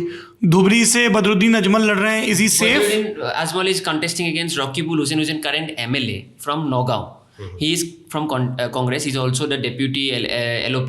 तो धुबरी में फाइट है, धुबरी कांग्रेस और AIUDF के बीच फाइट है, लेकिन बदरुद्दीन अजमल का एंजॉयज बहुत ज़्यादा पॉपुलैरिटी वहाँ पे because of his image as a maulana also. तो उनका एक अलग गॉड लेवल इमेज है। तो गॉड लेवल इमेज है, वो तो परफ्यूम के कारोबारी है ना। हाँ, वो बिजनेसमैन है असम के बाहर। He also has this whole aura about this supernatural powers. आपने वीडियो देखा होगा कि वो फूक देते हैं और झाड़ते हैं, फूक से झाड़ते भी है, तो काफी संख्या में लोग उनको बाबा टाइप का ना सम्मान करते हैं, उनसे उनके पास आते हैं, मिलते हैं, एंड ही एंजॉयज। बहुत सारे लोग उनको मानते भी, ऐसा वो नहीं। कैमरे पे भी ऐसे झाड़ देते हैं। हाँ, बिल्कुल। मेरे वीडियो जर्नलिस्ट को भी झाड़ा था एक टाइम। मेरे वीडियो जर्नलिस्ट को भी एक टाइम झाड़ा था, तो उन्होंने, तो उनका बहुत सारा एक पॉपुलर। क्या हो रखा था आपके वीडियो जर्नलिस्ट को? उनका थोड़ा तबीयत खराब था, तो उन्होंने तबीयत खराब होगा तो हम डॉक्टर के पास जाएंगे ना। तो वहाँ पे असम में इसलिए एक्ट आया है, मैजिकल रेमेडीज एक्ट, जिसके अंतर्गत ऐसे हीलिंग बंद किया गया है असम में, क्योंकि it's a very common practice, इसलिए सरकार ने लाया भी है और उसके वजह से डिबेट भी हुआ था असम में असेंबली में, जो हिमंत जी ये बिल लाए थे, तो वो अलग डिबेट है। तो चलिए, उनका तो एक कोकराझार, एक धुबरी, उसके बाद और दिलचस्प फाइट कहाँ पे है? अभी यहाँ पे लोअर असम में देखा जाए तो Barpeta is very uncertain this time, because ये कम्प्लीटली एक नया कॉन्स्टिट्यूएंसी बन गया है। तो देखते हैं कि क्या हो सकता है। इसमें हम क्लियरिटी नहीं बोल सकते। और कहीं कोई चर्चित नेता लड़ रहा हो? गुवाहाटी जो कॉन्स्टिट्यूएंसी है वो हिमंत बिश्व शर्मा जी का खुद का उनका होम टर्फ, तो उन्होंने बोला ये मेरा कॉन्स्टिट्यूएंसी है, तो मैं इसमें एटलीस्ट सबसे बड़ा मार्जिन में जिताऊंगा बीजेपी को। तो उन्होंने पूरा कॉन्फिडेंसली उन्होंने बोल दिया कि बीजेपी के कैंडिडेट सबसे बड़ा अगर मार्जिन में जीतेंगे तो गुवाहाटी में ही जीतेंगे। उसके बाद हमको एक अभी भाजपा के नेता मिले, वो कह रहे थे कि सबसे बड़े मार्जिन से लखीमपुर जीतेंगे। उनका तो कहना ही है सब जगह सबसे ज़्यादा मिलेंगे, लेकिन हिमंत जी ने बोला कि इसमें जीतेंगे। लेकिन सबसे इंटरेस्टिंग है नौगांव में। क्यों इंटरेस्टिंग है? क्योंकि सिटिंग एमपी कांग्रेस से प्रद्युत बरदोलाई जी वो कंटेस्ट कर रहे हैं, लेकिन यहाँ पे बीजेपी भी बहुत एग्रेसिवली कैंपेन कर रहे हैं। बीजेपी कैंडिडेट कौन है नौगांव से? यहाँ पे सुरेश बोरा जी, तो वो भी कैंपेन कर रहे हैं। और AIUDF जो उन्होंने भी एक कैंडिडेट यहाँ पे डाला है, तो AIUDF का वोट बैंक और कांग्रेस का vote bank in some areas are very similar. तो उसमें अगर डिवीजन हो गया कि मुस्लिम वोट डिवाइड हो गया AIUDF और कांग्रेस में, तो बीजेपी का यहाँ पे चांस आ सकता है। चुनाव निशान क्या है AIUDF का? ताला। अच्छा, और AGP असम गण परिषद का हाथी है? AGP का हाथी है, और AJP जो यहाँ पे लुरिन असम जाति परिषद का शिप पानी का जहाज। अच्छा, असम जाति परिषद का पानी का जहाज है। भाई ये भी जरूरी है थोड़ा है देखना। अभी मैं वहाँ पे था वायनाड में, तो मैंने वहाँ कांग्रेस का हाथ का निशान, बीजेपी का कमल का फूल, और एनी राजा CPI से चुनाव लड़ रही। तो CPM का चुनाव निशान है हसिया हथौड़ा, CPI का चुनाव निशान है हसिये के बीच में गेहूं की बाली, सिकल एंड वो जो वीट। इंटरेस्टिंग। हाथी यहाँ पे इनका है, हमारे UP में बसपा का हाथी है, नीचे भी किसी एक पार्टी का, शायद तेलुगु देशम पार्टी का, पता नहीं हाथी या साइकिल में कुछ है। हाँ, चेक करना जरा गौरव, तेलुगु देशम पार्टी का चुनाव निशान क्या है, हाथी या साइकिल में कुछ है। हाँ, तो वो बड़ा दिलचस्प रहता है। तो ये नौगांव आप कह रहे हो एक इंपॉर्टेंट सीट है। और फिर everybody is talking about one seat, that is Jorhat. Why? यहाँ से एक्स CM तरुण गोगोई के बेटे गौरव गोगोई चुनाव लड़ रहे हैं। 3 बार के सांसद हैं, 4 बार के? 3 बार सांसद है कोलियापुर के, लेकिन फादर उनके 77 में जोरहाट में जीते थे। तो इनका Jorhat is a traditionalist like Raebareli. Gaurav Gogoi कितनी बार सांसद रहे हैं? पहली बार कब जीते, 4 में कि 9 में? 2 बार सांसद है, 16 एंड उसके पहले नहीं 3 बार हो गए, 3 बार रहे 9, 14 थर्ड टाइम कंप्लीट किया। हाँ, साइकिल ही है वो तेलुगु देशम पार्टी का भी साइकिल है, सपा का साइकिल है तेलुगु देशम पार्टी। हाँ, बताइए जोरहाट के बारे में क्या जानकारी है? वेरी इंटरेस्टिंग, क्योंकि जोरहाट में गौरव गोगोई का नया कॉन्स्टिट्यूएंसी है, लेकिन उनके फादर का एक होल रहा है यहाँ पे, टीटाबोर एरिया, कुछ एरिया से बहुत ज़्यादा उनका होल रहा है। लेकिन यहाँ के सिटिंग MP जो है वो बीजेपी से है, तपन गोगोई। और जो कांग्रेस है वो दावा करते हैं कि हमारे पास गोगोई है। वो एक जो अलायंस बनाया है उन्होंने, जो लुरिन गोगोई डिब्रूगढ़ से कंटेस्ट कर रहे हैं, जोरहाट से उनके एक अखिल गोगोई नेता है, वो भी जातीय परिषद के ही हैं। नहीं, वो रायजोर के, पर रायजोर भी उसमें है इंडिया अलायंस में। तो वो गोगोई का दावा करते हैं इंडिया का इंडिया अलायंस में। लेकिन BJP has also been aggressively campaigning है। उनका भी ये दावा है कि उनका भी सिग्निफिकेंट होल्ड है अपर असम में। इन्होंने अपर असम में बहुत सारे काम किए। वो आपको दादा बताइए जरा जोरहाट का, थोड़ा ये पकड़िए, विस्तार से बताइएगा कैंडिडेट कौन है, क्या वो है, और उसके पहले थोड़ा दर्शकों को और कनेक्ट लगे। जोरहाट पॉलिटिकल लैंडस्केप हटा दें तो किन चीज़ों के लिए मशहूर है? क्योंकि जैसे हमको मशहूर चीज़ें दिखती हैं, जैसे गुवाहाटी के पास कामाख्या देवी का मंदिर है, वो एक मशहूर चीज़ दिखी। डिब्रूगढ़ में हमें पता चला इस पूरे एरिया में चाय के बागान है, मतलब बहुत मुमकिन है ये चाय तो पक्का तौर पे, पर आप अपने घर में जो चाय पी रहे हैं बहुत संभावना है कि वो इसी रीजन में उगाई गई हो। कल हम अलग से एक वीडियो भी करेंगे उस पूरे प्रोसेस को समझने के लिए और उस सेक्टर की दुश्वारियों को। तो जोरहाट किन चीज़ों के लिए मशहूर है वो, और फिर वहाँ की चुनावी रणनीति, ये लंबा सवाल है, तसल्ली से बताइएगा। देखिए, जोरहाट तो आसाम का एक सबसे मतलब कल्चरल सिटी में इसको माना जाता है, और यहाँ पे शिक्षित लोगों का भी जो परसेंटेज है बहुत ज़्यादा है, और लिटरेसी रेट में भी बहुत आगे है। और जोरहाट का जो सीट है हर तरह से इम्पोर्टेंस है। पहले से ही हम बोल रहे हैं कि तरुण गोगोई जो है एक लंबे समय तक यहाँ पे असम के चीफ मिनिस्टर रहे 15 साल, और उनका जो है तीताबोर कंस्टिट्यूंसी उनका होता था, जोरहाट कंस्टिट्यूंसी के अंडर ही आता है ये लोकसभा में। हाँ, तो ये जोरहाट में ये तीताबोर है, तो यहाँ से वो एमएलए बनते थे। हाँ, तरुण गोगोई जी। उसके बाद जो अब कलियाबोर से जब गौरव गोगोई शिफ्ट होके आज आए हैं यहाँ पे, कलियाबोर यहाँ से यहाँ, हाँ, क्योंकि उनका कंस्टिट्यूंसी रहा नहीं कलियाबोर, तो अब यहाँ पे जो फाइट है तो तपन गोगोई है बीजेपी से, वो पिछली बार भी एमपी थे और इस बार दूसरी बार वो चुनाव लड़ रहे हैं, और दूसरी तरफ गौरव गोगोई है। अब बात यह है कि लोग अब कांग्रेस के लोग हैं या फिर जो भी उनके ओपोजिशन में है बीजेपी के, उन लोगों का कहना ये है कि तपन गोगोई जो है उनका वॉइस नहीं है, पार्लियामेंट में उनकी कोई आवाज़ नहीं है, कभी भी वो कोई इशू पे बात नहीं करते हैं, तो उसको यहाँ पे हम लोग असमीज में बोलते हैं निमाती कन्या, मतलब जो दुल्हन होती है वो शर्माती है या कम बात करती है, उस टाइप से उनके ऊपर एक इल्ज़ाम लगाते हैं साई। तो ये उन पे इल्ज़ाम लगाकर अब उसी के ओपोजिट में जो है गौरव गोगोई लोकसभा में पार्लियामेंट में किस तरह से वो वॉइस रखते हैं ये सभी ने देखा है, असम के लोगों ने देखा है। एज ए ओपोजिशन लीडर अब वो मतलब वो बात जो करते हैं, तो आज के दिन सबको ये जग जाहिर है, पूरे असम में ही नहीं पूरे भारतवर्ष में उनका इस तरह से एक जो छवि बन चुका है। तो ये फाइट उस ढंग से लेते हुए अब जो है असम को एक ये भी पिक्चर दिखाया जा रहा है कि अगर किसी भी कारण से एनडीए की ही सरकार बनती है फिर भी गौरव गोगोई रहना जरूरी है, बिकॉज उनका जो वॉइस है, उनकी जो आवाज़ है, ओपोजिशन के बगैर कोई भी डेमोक्रेसी चल नहीं सकती।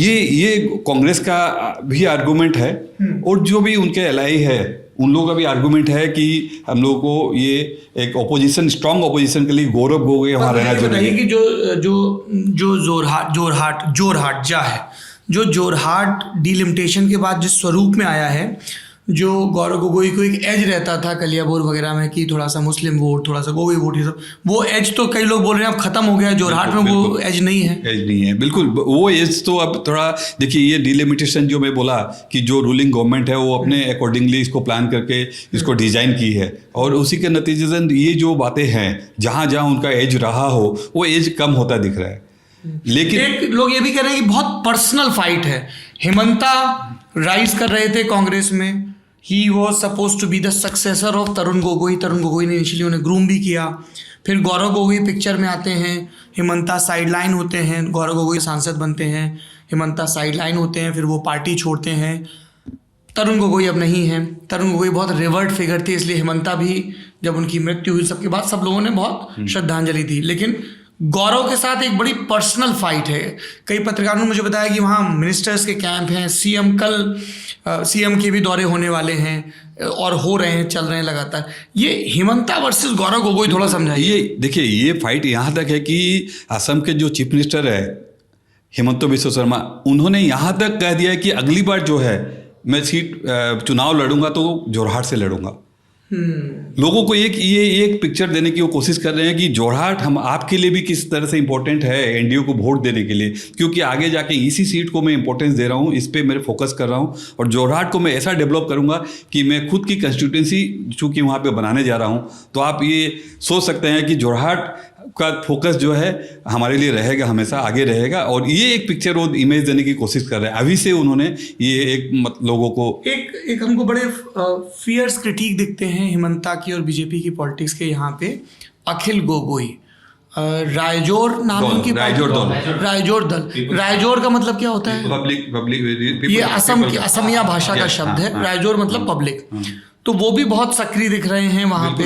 शिवसागर के वो वहाँ के डिस्ट्रिक्ट के एमएलए हैं आमगुड़ी से, तो शिवसागर से जोरहाट से शिवसागर के बहुत सारे एलएसीज जोरहाट कॉन्स्टिट्यूएंसीज में। हाँ, माइक शिवसागर के बहुत सारे लोकसभा कॉन्स्टिट्यूएंसी जोरहाट कॉन्स्टिट्यूएंसी में आते हैं, और अखिल गोगोई जी गौरव गोगोई के साथ मिलके कैंपेन कर शिवसागर डिस्ट्रिक्ट। हाँ, तो यहाँ से बहुत सारे एलएसीज आते हैं, और बहुत ही सिग्निफिकेंट ये है कि बिहू के पहले दिन जो रंगघर है जो 14 अप्रैल। हाँ जो रंगघर है जो सबसे एक इम्पोर्टेंट कल्चरल हेरिटेज है आहूम जनगोष्ठी का आसाम के लिए, वहाँ पे गौरव जी को इनवाइट किया था बिहू के 1 तारीख को, और गौरव जी गए थे भी वहाँ पे स्पीच देने के लिए। तो एक वहाँ से भी एक लगाव है। लेकिन ग्राउंड में अगर आप देखेंगे, जहाँ पे हमने भी देखा है कि ती कम्युनिटी हो गया या फिर बहुत सारे अलग एरियाज में भी बीजेपी का कंसिडरेबल सपोर्ट है। तो ऐसा कहना गलत होगा कि गौरव जी ही आगे हैं। ये बहुत ही एक क्लोज कोई कह ही नहीं रहा चुनाव में कभी। अच्छा, मुझे थोड़ा सा अखिल गोगोई के बारे में और ये रायजोर दल के बारे में बताइए, क्या है इसकी पार्टी। और आपसे मेरा बहुत स्पेसिफिक सवाल है कौस्तव। हम लोग अलग अलग स्टेट्स में देख रहे हैं कि पहले पार्टी बेस्ड पॉलिटिक्स थी, ठीक है, कि पार्टी है उसकी लीडरशिप चेंज होगी। जैसे कांग्रेस थी, कांग्रेस की अगर मैं यूपी का एग्जांपल लूँ तो कभी बहुगुणा जी सीएम रहे, कभी नारायण दत्त तिवारी रहे, कभी श्रीपद मिश्रा रहे, कभी वीपी सिंह रहे, है ना, ऐसे बदलते रहते थे। Similarly in Bihar as well और स्टेट्स में।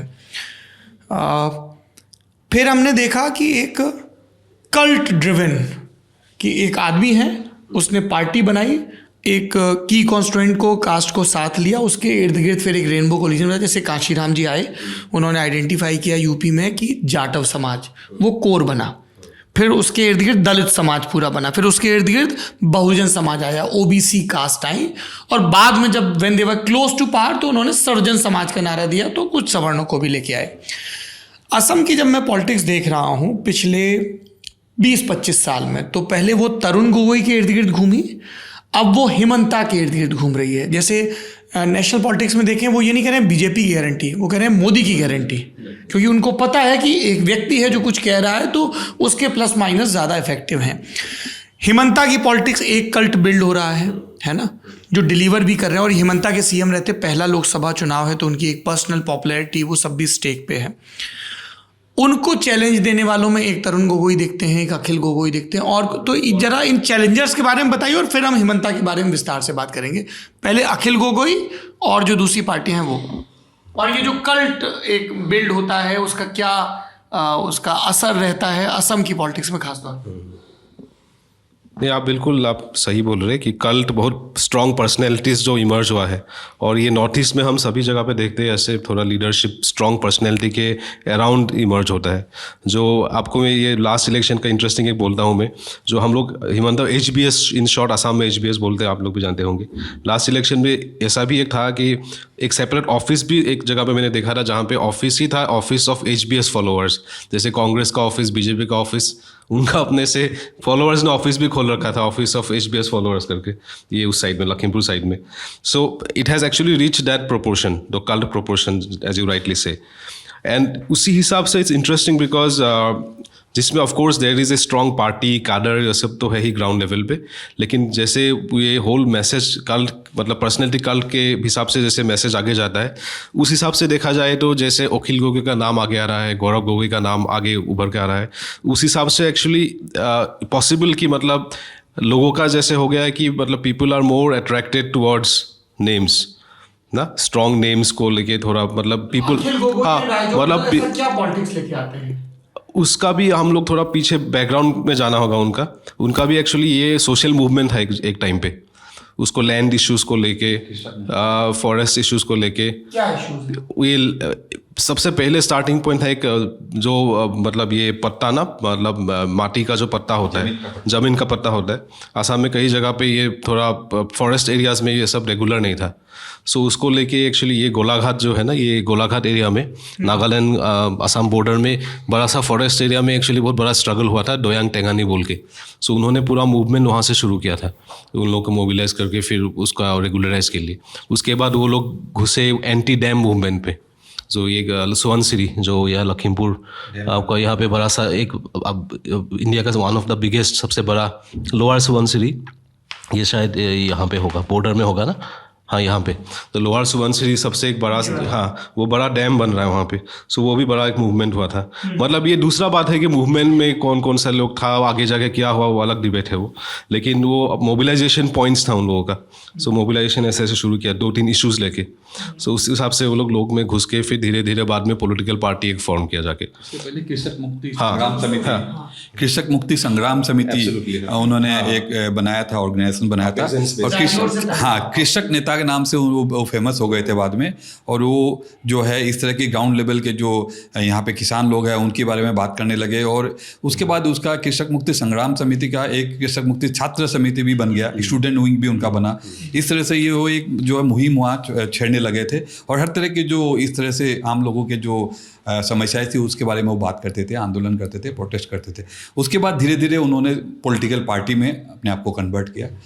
फिर रायजोड़ दल और असम जातीय परिषद, इन दोनों में क्या फर्क है? ये तो अभी जो अलायंस हुआ है, इंडिया अलायंस, तब ये एकजुट होकर एक साथ में अभी ये कर रहे हैं। लेकिन एजेपी जो है, असम जातीय परिषद जो है, ये बेसिकली क्या है, लुरिनज्योति गोगोई जो स्टूडेंट लीडर है, आसू ऑल असम स्टूडेंट यूनियन जो यहाँ पे सबसे बड़ा जो यहाँ का स्टूडेंट बॉडी है, आज के दिन भी वो स्टूडेंट बॉडी सबसे तगड़ा माना जाता है। तो उसके ये लीडर थे, और लीडर होने के बाद जो है उन्होंने एक समय अपना समय मन बना लिया कि हम आसू से निकल के पॉलिटिक्स में जाएंगे।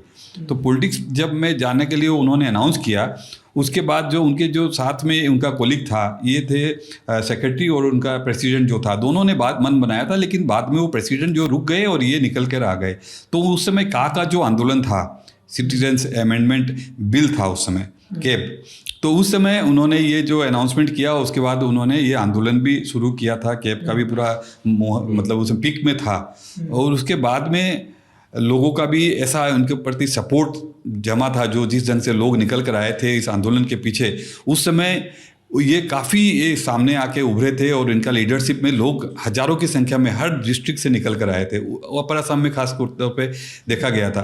तो इसके बाद जो है धीरे धीरे इनको लगा कि ये अब जो जो है, कैप जो है, ये में बदल गया। जब ये एक्ट में बन गया, तो एक्ट बनने के बाद इनको लगा पॉलिटिकल पार्टी अब बनाना है, तो ये खुद का पॉलिटिकल पार्टी बनाया, असम जातीय परिषद। उसके बाद पूरे असम में और इन्होंने असेंबली इलेक्शन भी लड़ा था। हालांकि का जो आंदोलन था उसका असर जो है 2021 में जो इलेक्शन हुआ था असेंबली में, उसमें ज़्यादा दिखा नहीं, बीजेपी को फिर जो है जीत मिली। तो उस समय इनकी 2 कंस्टिट्यूंसी से लुरिनज्योति गोगोई ने इलेक्शन लड़ा था, दोनों में उनकी हार हुई। तो उसके बाद इस बार जो है पहली बार वो पार्लियामेंट इलेक्शन लड़ रहे हैं। और जब ये इंडिया अलायंस का अनाउंसमेंट हो गया, तो असम में 13 की 13 सीट में कांग्रेस लड़ रही है, लेकिन एक सीट जो सिर्फ है वो लुरिनज्योति गोगोई को उन्होंने दी है, और दैट इज़ डिब्रूगढ़। तो ये इंडिया अलायंस में जो गठबंधन है, बाकी जो भी पार्टियाँ है वो है, लेकिन यहाँ पर 13 में से फिर जो एक CPI का कैंडिडेट है बरपेटा में, उन्होंने भी फिर अपना कैंडिडेचर वहाँ पे अनाउंस किया। एक बात वो वहाँ पे कांग्रेस, डिब्रूगढ़ में आम आदमी पार्टी भी है, डिब्रूगढ़ और सोनीतपुर दोनों जगह में आम आदमी पार्टी है। तो आम आदमी पार्टी तो डिब्रूगढ़ में हम अगर वहाँ पे जाएं तो वो तो पहले से ही अपना कैंडिडेचर अनाउंस कर दी थी, इंडिया अलायंस हम ही को करेगी, हम ही करेंगे। ये बताइए, अभी जब जिक्र चल रहा है इंडिया अलायंस का, AIUDF के फॉर्मेशन की क्या हिस्टोरिकल पॉलिटिकल वजह थी और बदरुद्दीन अजमल की क्या पॉलिटिक्स रही? And if I remember correctly, जब मैं 2021 में चुनाव कवर करने आया था तब AIUDF और कांग्रेस का गठजोड़ था। इनफैक्ट तरुण गोगोई को अपने तीसरे टर्म के लिए बदरुद्दीन अजमल का सपोर्ट लेना पड़ा था, और इस पर उनके अपोनेंट्स ने उनको बहुत रिडिक्यूल भी किया था कि जिनका आप रात दिन विरोध कर रहे थे आप उन्हीं के साथ हैं। थोड़ा मुझे AIUDF की पॉलिटिक्स समझा दीजिए, फिर इंडिया अलायंस से हम NDA की तरफ जाएंगे। AIUDF एक्चुअली ओरिजिनली फॉर्म हुआ था जब IMDT एक्ट का जो हम लोग कहते हैं कि जो नाखर्स उसको रिपील किया गया था, उनके बाद एक पॉलिटिकल ग्रुपिंग हुआ था। थोड़ा आपको समझाना पड़ेगा मेरे दर्शकों को। IMDT एक्ट एक एक्ट था जिसमें the onus on proving the citizenship was on the person who is trying to prove that he is illegal. ये NRC के दौरान नहीं, पिछले 1980s में था, ठीक है। वो इंदिरा गांधी लाए थे एक्ट को, तो सर्बानंद जी थे, उनके साइन किया था उस एक्ट को, उनको रिपील किया गया था। तो इस एक्ट के जब रिपील हो, जातीय नायक बोल के, इसको जातीय नायक बोलते हैं, जो डिब्रूगढ़ उन्होंने कोर्ट में वो कानूनी लड़ाई लड़ी था। तो उसके बाद एक बड़ा पॉलिटिकल मूवमेंट हुआ था अमॉन्ग द मुस्लिम कम्युनिटी, और उनमें से पॉलिटिकल मूवमेंट पे आगे आए थे कुछ लीडर्स जिन्होंने AIUDF को फॉर्म किया था। This is a very basic Wikipedia sort of history for AIUDF। उसके बाद उन्होंने लगातार, और इसको शुरू से बदरुद्दीन अजमल ही हेड कर रहे हैं। या बट उनके अलग से भी बहुत लीडर्स थे, ऐसा नहीं है. Badruddin Ajmal has been in the forefront in the last 15 years. तो उन्होंने बहुत सारी जगहों पे इलेक्शन खेला है. उनमें स्ट्रॉन्ग होल्ड्स भी बराक वैली में भी थे और लोअर असम में भी उनका. ये बराक वैली है जिसमें करीमगंज, हालाकांडी और सिलचर वाला. करीमगंज में उन्होंने एमपी थे, हाइलाकांडी में उन्होंने एमएलएस भी बहुत थे, लोअर असम में भी थे. तो उनका एक लव एंड हेट रिलेशनशिप रहा है कांग्रेस के साथ. कभी कभी वो जुड़ जाते हैं, फिर उसके बाद वो बाहर आ जाते हैं. इस बार अलायंस की बात चल रही थी. इस बार चल रहा था, लेकिन राहुल गांधी ने एक लोकल चैनल में एक इंटरव्यू में ओपनली कह दिया कि we are not a part of AIUDF. The India alliance is not part of AIUDF. और बदरुद्दीन अजमल जी ने नीतीश कुमार जी को पटना में जाके मिले भी थे. उसके ही जस्ट एक हफ्ते के बाद राहुल गांधी ने दे दिया कि we are not part of India alliance. उनके बाद एक उनका सेपरेशन हो गया है. ठीक है, ये समझ में आ गया. अब आप जब आंदोलन की बात कर रहे थे, हम जो जन्म से असम से नहीं हैं, हम लोग बचपन से सुनते आ रहे हैं कि साहब एक बहुत बड़ा 80s में मूवमेंट हुआ था, और आपने आंसू का जिक्र किया, तब मुझे आसाम आंदोलन, और जिसके बाद लड़के हॉस्टल से निकल के सीधे सेक्रेटरीट पहुंचे थे. जैसे वो मणिरत्नम की फिल्म नहीं, युवा, कि जो कल तक हॉस्टल में था वो अगले दिन मुख्यमंत्री की कुर्सी पे बैठा है, जो कल तक हॉस्टल में था, स्टूडेंट लीडर था, वो होम मिनिस्टर है, ये मिनिस्टर वो मिनिस्टर है ना. असम गण परिषद बना था. मुझे आप लोग विस्तार से जरा वो असम आंदोलन जो है उसके बारे में समझाइए. 1979 में असम आंदोलन शुरू हुआ था आसू के नेतृत्व में, और विदेशी भगाने के लिए. जो अवैध विदेशी असम में घुसपैठ करके आ चुके हैं उनको हटाना है, और उसके लिए एक जो डेडलाइन फिक्स करके वो डिमांड कर रहे थे 1951 बेंचमार्क डेट होना चाहिए, कट ऑफ डेट होना चाहिए. उसके पहले जो भी आए हैं वो ठीक है, यहाँ पर है, बाकी उसके बाद जो है उनको यहाँ से निकालना चाहिए. डिपोर्टेशन डिटेक्शन करके डिपोर्टेशन करना है. ये तो मांग, ये मैं कह रहा हूँ, ये तो मांग थी उनकी. लेकिन ट्रिगर पॉइंट क्या था? एक मैंने सुना एक बाई इलेक्शन हुआ, वोटर लिस्ट की रिगिंग हुई, कुछ क्या था वो? तो हमारे एक यहाँ पे MP थे हीरालाल पटवारी, जिनका डेथ हो गया था. मंगोलडोई कॉन्स्टिट्यूएंसी के थे वो. मंगोल, प्लीज शो हिम मंगोलडोई. हाँ, इधर मंगोलडोई. तो उनका डेथ हो गया था. तो उनके डेथ के बाद बाई इलेक्शन होने वाले. या it is pre Assam agitation 78. So उनके जब इलेक्शन के बारे में बात चली, तो there was a rumour and also there was speculation that 40,000 D voters have been added in that constituency. That triggered one of the first instances of the आंदोलन कि हम यहाँ पे D voters बहुत बढ़ गए. आंसू के ऊपर बैकिंग भी था, बहुतों का एलिगेशन ये भी आंसू was backed by the संघ and all these theories are there. But Asu was backed by who? by the संघ, like the yeah. लेकिन वो अलग. ये आंसू कब से चल रहा है? क्योंकि बार-बार से आंसू नहीं था तब. There was 79 में. आंसू एज सच वो मतलब 19 समवेयर इन 60s में एक कन्वेंशन हुआ था स्टूडेंट्स का ऑल ओवर असम. 60s में फॉर्म हुआ था. वो पुराना एक ऑर्गेनाइजेशन है. There are basically students from all different parts of Assam, but जो भी लोगों का कहना है कि mostly the middle class Assam का जो है, जो कोई होगा इंटेलेक्चुअल्स होगा, कोई स्मॉल स्केल बिजनेस का, जो लोकल इंडस्ट्रियलिस्ट, मतलब जो मिडिल क्लास, जो बैकबोन है मिडिल क्लास सोसाइटी का, उन लोगों का थोड़ा ये फ्रंट ऑर्गेनाइजेशन टाइप का था. और एक आंसू का भी अलग अलग स्ट्रीम्स था.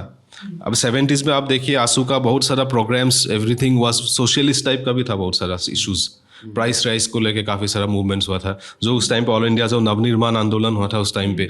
सो उस टाइप का सिमिलर वेव असम में भी था. तो वो इंटरेस्टिंग टर्न है एक्चुअली 79.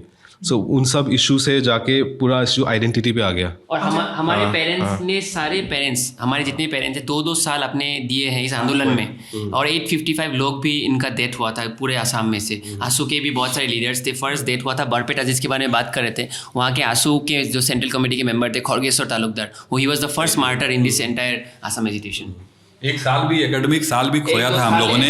1981-82 जो एक साल हम लोगों ने खोया था, एक साल जो है एकेडमिक कैलेंडर से उसको निकाल दिया गया था. अच्छा, एक हम लोग नरसंहार पढ़ते नेल्ली का, वो कहाँ पे है? इधर नौगांव में है. नौगांव में ये आपका नौगांव मोरीगांव के इस एरिया में है नेली, जहाँ पे इसी टाइम में एक रायट्स हुआ था, एथनिक रायट्स, जो भी कहे रिलीजियस रायट्स यहाँ पे हुआ था. इस stretch Morigaon Naugaon stretch highway में ही है, ये रोहा हो गया ना. हाँ, इसी स्ट्रेच में. यहाँ पे वो प्लेस का मार्क शायद नहीं होगा, लेकिन इसके आसपास ही है. तो ये पूरा आंसू का मूवमेंट चल रहा है. फिर आंसू से एजीपी, असम गण परिषद और अल्फा, ये सब जो बहुत सारे चले, ये थोड़ा समझाइए कैसे। उसी में आ रहा था मैं। एक्चुअली असम आंदोलन का थोड़ा कैरेक्टर थोड़ा कॉम्प्लेक्स है। मतलब हम लोग खाली अगर ये सिटीजनशिप कट ऑफ ईयर्स को मान के डिस्कशन करेंगे तो कुछ बात मतलब उससे रह जाता है। तो वहाँ पे आप देख सकते हैं असम आंदोलन में एक्चुअली असमीज नेशनलिज्म को, जो जातीयतावाद, उसका 2-3 अलग अलग स्ट्रीम्स वहाँ पे है।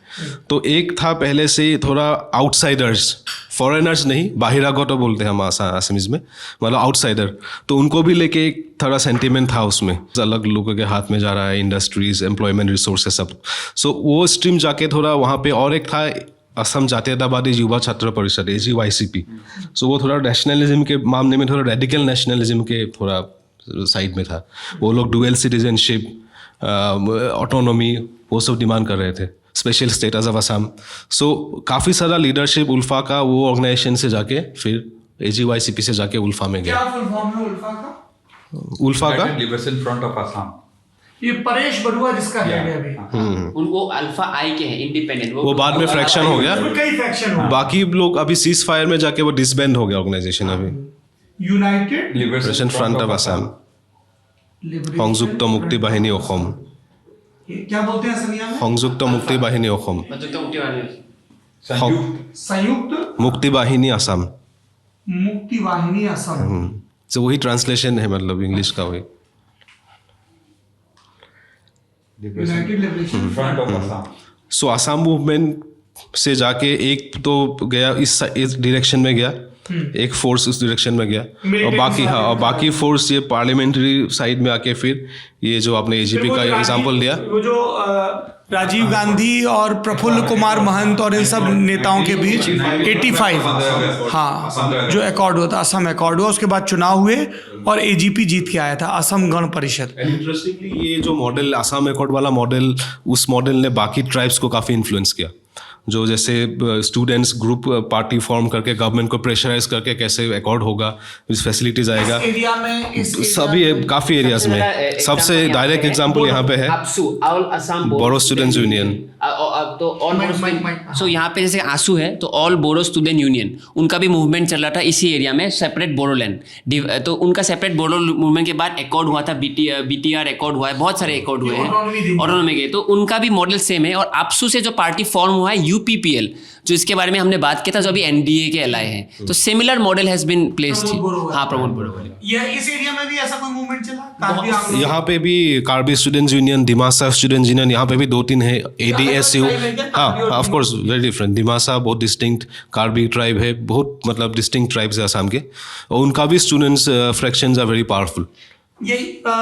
यही वो एरिया है जिनकी लोकल पुलिस से दूसरे स्टेट में झड़प हुई थी, और वो बड़ा कौन सा था, मेघालय पुलिस के साथ झड़प हुआ, उसमें फायर खोले गए थे दोनों तरफ से। ये जहाँ बॉर्डर कॉन्फ्लिक्ट हुआ था वेस्ट कार्बी आंगलोंग एंड मेघालय के बीच में, यहाँ पे उस एरिया का जिक्र नहीं है। तो वहाँ पे पुलिस चौकी को लेके इशू हुआ था, border dispute. Yes, border dispute common है, लेकिन बहुत सारे एरियाज में अभी सॉर्ट हो रहा है। Because I remember we covered it in detail in London Top Show. 6 areas of differences अभी भी है, उसके ऊपर काम चल रहा है। अब जरा बताइए, 1985 में फिर चुनाव होता है, असम गण परिषद जीतती है, Prafulla Kumar Mahanta, one of the youngest CM in his 30s. हाँ, How old was he? बस इतना से होंगे। हाँ, 30s में थे। हाँ, 28 साल के थे, 28 28 और 29, 30 साल, 33 साल का लड़का CM बन जाता है। कोई पॉलिटिकल वो नहीं कि साहब किसी बड़े नेता का बेटा हो, है गुवाहाटी यूनिवर्सिटी से सेक्रेटरी था, यूनिवर्सिटी का सेक्रेटरी और सीधे CM, एकदम फिल्मी कहानी। तो सेक्रेटरी बोला जाता है कि गुवाहाटी यूनिवर्सिटी से लेके सेक्रेटरी आ गए। इंटरेस्टिंग। पर अब मतलब जब हम लोगों ने शुरू में पॉलिटिक्स समझनी शुरू की, तो मुझे लगता है अच्छा वहाँ कांग्रेस है और असम गण परिषद, 2 पार्टियां हैं। लेकिन आज की तारीख में असम गण परिषद एक बहुत जूनियर पार्टनर है BJP की। ये असम गण परिषद के मेट्रियोटिक राइज और फिर फॉल, इसकी कहानी क्या है प्रोफेसर साहब? आप अगर उस टाइप का आप देखिए, जो पब्लिक इमोशन पीक पे था उस टाइम 85 में, से पूरा इमोशनल वोटिंग हुआ था, उस टाइम का भी आप वोटिंग देखिए तो it was an arrow victory. ऐसा नहीं कि ओवरवेलमिंग ऐसे मतलब मैंडेट मिला था, जैसे तैसे करके वो निकल गए थे उस टाइम पे।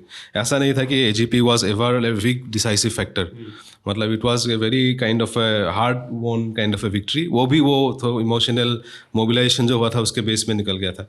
सो उसके बाद में एजीपी का ऑफ कोर्स अनलाइक कांग्रेस का इतने सालों का जो कैडरशिप था ग्राउंड में, तो एजीपी का था असम गण संग्राम परिषद बोल के एक फॉर्मेशन क्रिएट किया था, जिसमें वहाँ पे एम्प्लॉयज़ लोग भी, एम्प्लॉयज़ यूनियन भी उसके पार्ट थे, अलग अलग मतलब सेगमेंट्स ऑफ सोसाइटी, सभी सेगमेंट ऑफ सोसाइटी का एक कॉन्ग्लोमरेशन था असम गण संग्राम परिषद, जो उसी मूवमेंट के अंदर बना था वो।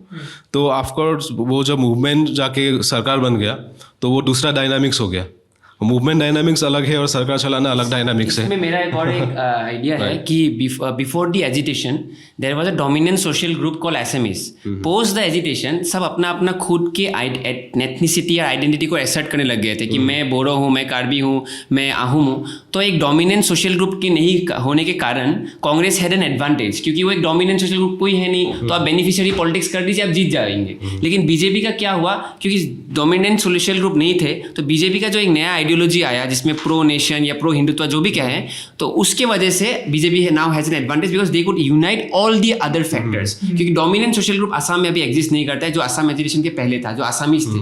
अभी everyone is divided into own ethnicity and own identity. तो उसके साथ ही एजीपी का जस्ट दो मतलब fundamental points if we speak, दो पॉइंट में जैसे उनका टोटल फेलियर हुआ था। एक था वो मिलिटेंसी इशू को बिल्कुल हैंडल नहीं कर पाए। असम में फैक्ट्रीसाइडल किलिंग्स, जो हम सीक्रेट किलिंग्स बोलते हैं, गुप्ता हत्या बोलते हैं, वो काफ़ी पीक में था। जो मतलब ये किसी को उठा के रात में गायब कर देना, किसी को मार देना, वो सीक्रेट किलिंग्स, वो डार्क चैप्टर है असम हिस्ट्री के। सो एजीपी का वो बिग फेलियर वो था कि वो मिलिटेंसी और अल्फा, जो जैसे भी वो सेम मूवमेंट से निकले अल्फा एजीपी, बाद में जाके बिगेस्ट एनिमी वो लोग ही बन गए। अल्फा का काफ़ी सारा अटैक हुआ था एजीपी मिनिस्टर्स के ऊपर। आर यू टेलिंग मी कि जब असम गण परिषद सत्ता में आई 1985 में और 90 तक वो रहे, उस समय अल्फा एक पैरेलल गवर्नमेंट चला रही थी, रंगदारी वसूलना, लोगों को मारना, क्या था? वो इनिशियल इम्प्रेशन था, वो था भी, यूफोरिया भी था कि हम अपना सरकार बन गया। वो पहले का वो रोमांटिक मतलब ये हनीमून फेज बहुत शॉर्ट लिव था। उसके वो भी था क्योंकि आर्मी ऑपरेशन हुआ उस टाइम पे, एजीपी ने बोला कि हमारे हाथ से कंट्रोल निकल के प्रेसिडेंट रूल आ गया, और सेंटर ने भी वही मतलब लॉजिक अप्लाई किया था कि वी कैन नॉट ट्रस्ट कि अभी रीजनल गवर्नमेंट कॉम्प्रोमाइज़ हो गया है तो central rule is needed, so presidents rule सब हुआ। उसके बाद अल्फा एजीपी पूरा मतलब वो एनिमी टाइप का हो गया, कंप्लीट एंटागोनिस्टिक हो गया। काफ़ी सारा बड़ा बड़ा अटैक अल्फा के हिस्ट्री में जो मिनिस्टर्स के ऊपर हुआ था, एजीपी मिनिस्टर असैसिनेट हुए थे, सो बहुत बड़ा अटैक हुआ। फिर काउंटर अटैक हुआ, वो सीक्रेट किलिंग का फेज हुआ। फिर वो मिलिटेंसी को लेके आसाम का लोग मतलब एजीपी से काफ़ी नाराज़ हो गए उस टाइम पे कि miss handling of the situation, जितना झेला लोगों ने, वो एक हो गया। नौकरी में सैलरी टाइम में एग्जैक्टली। सबसे दिक्कत बात ये थे कि हमारे डिपेंडेंसी जो थे 2000 से पहले, जब न्यू लिबरल गवर्नमेंट के पहले जो 90s के रिफॉर्म के पहले सब सरकारी नौकरी करते थे हमारे पहले जनरेशन, तो सरकारी ऑफिसर्स के सैलरी टाइम में नहीं आते थे। तो ये एक बहुत बड़ा फैक्टर था, दे वर नॉट एबल टू पे द सैलरीज एंड ओवरऑल एक जो लेकुना था कि स्लो था सब कुछ, तो वो बहुत एक वो था मतलब एंग्स था गवर्नमेंट के, they were not able to deliver their promises. तो इसी वजह से this was all a big factor कि सैलरी नहीं आया। So this was the second point, misgovernance का, जो मतलब वो लोग सरकार बिल्कुल चला नहीं पा रहे, वो सैलरी टाइम में नहीं आ रहा है, लोगों का कुछ निकल नहीं आया। Then how did they manage to come back in power? मुझे ध्यान है कि एक बार 90s में भी गवर्नमेंट वापस लौटी थी प्रफुल्ल कुमार महंत के नेतृत्व में, तब शायद बीजेपी भी इनके साथ थी। वो कैसे हुआ फिर? वो फिर मतलब एजीपी तब तक थोड़ा ये जो पहले पूरा एग्रेसिव एसएमएस नेशनलिज्म वाला जो स्टैंड लिया था, बाद में जाके थोड़ा चेंज किया वो। उसमें एक सिंबॉलिक में बताऊंगा, स्पीकर जो थे उन्होंने तब सोचा कि हमको थोड़ा डाइवर्सिटी लाना है, तो गणेश कुटुम जी जो भी एक अलग जात मतलब जनगोष्ठी से लाते हैं, उनको कर दिया था। तो एक they try to do this, you know, they are या and people of Assam are actually very emotional with the party, क्योंकि खुद जन्म दिया है। हमारे जितने भी ग्रैंडफादर ऐसा बोलते कि हमारा पार्टी है, तो होता है ना कि एक टॉक्सिक जो रिलेशनशिप होता है कि फिर से एक चांस दे, फिर भी वो फिर वापस वो आपको 10 देते हैं, वो ऐसा वाला सीन था मतलब। अच्छा, मुझे ये बताइए दादा, आपसे शुरू करेंगे। हाँ, ये आपने कहा कि जब आप लोग बोल रहे थे कि अब जब बीजेपी यहाँ हिंदुत्व की या नेशनलिज्म की पॉलिटिक्स कर रही है, कोई डोमिनेंट एथनिसिटी ग्रुप नहीं है ना, तो अब किस तरह की आइडेंटिटीज़ हैं कि असमिया आइडेंटिटी जिसमें हिंदू भी हैं, मुस्लिम भी हैं, एक ट्राइबल आइडेंटिटी कहीं कहीं पे है, जैसे कार्बी आंगलोंग वाला एरिया है या बोडो वाला एरिया है, एक मियाँ मुस्लिम वाली आइडेंटिटी, या ऐसी कुछ एक दो क्लास स्ट्रक्चर के लेवल पे कुछ आइडेंटिटीज़ हैं कि ये सब लोअर इनकम ग्रुप के लोग हैं, ये लाभार्थी ग्रुप के लोग हैं, मिडिल क्लास है वगैरह वगैरह।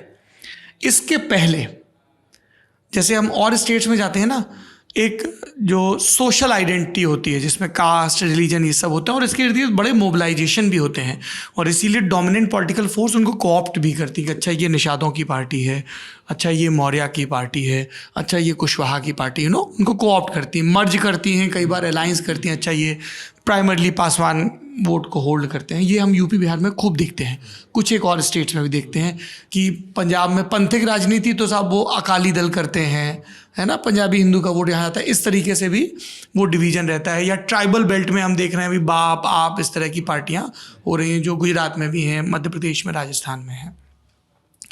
यहाँ पे वो अलग अलग ग्रुप कौन से हैं, जैसे आप लोग बोले सर्वानंद सोनोवाल, तो वो सोनोवाल कछारी ग्रुप से हैं। गोगो ये कम्युनिटी, हम लोग भूपेन हजारिका के गाने सुनते थे, भारत रत्न मिला हुआ है, बहुत सम्मानित व्यक्ति हैं।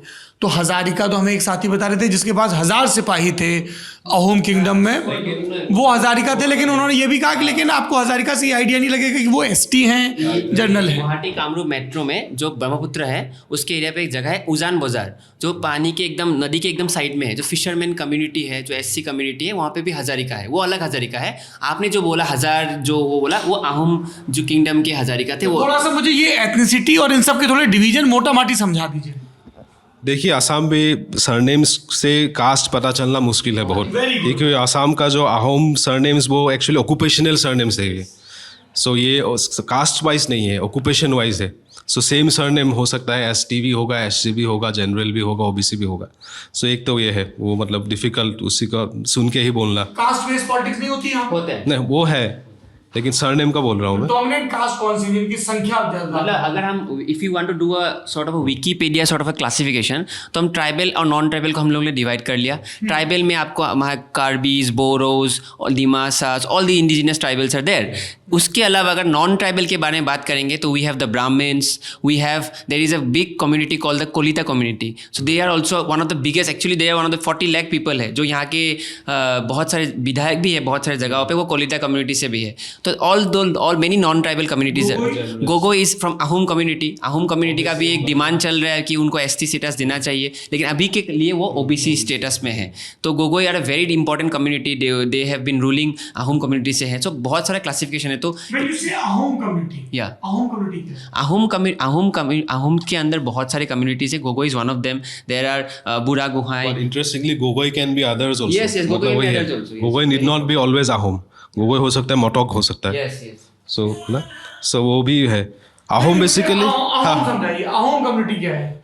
देखिए अहोम एक्चुअली एक अहोम एक किंगडम जो भी अलग अलग पॉइंट में मैप भी शिफ्ट होता रहेगा depending on which you are looking at. वो एक्सपैंड होगा, कभी कभी श्रिंक होगा। ये काफ़ी सारा इन्वेशन हुआ है टाइम टू टाइम। ये बाकी फोर्स आके पूरा शिवसागर तक पहुंच गया था एक दो बार, जो इन्वेडिंग फोर्स। सो ये मैप भी चेंज होता रहता है टाइम टाइम, लेकिन लगभग जो बड़ा सा एक आइडेंटिटी ऐसे फॉर्म हो गया उसके बेसिस पे। और कुछ कुछ कम्युनिटी वो होता है कि वो लोग आइडेंटिफाई करने लगा अपने आप को कि हम लोग अहोम है बोल के।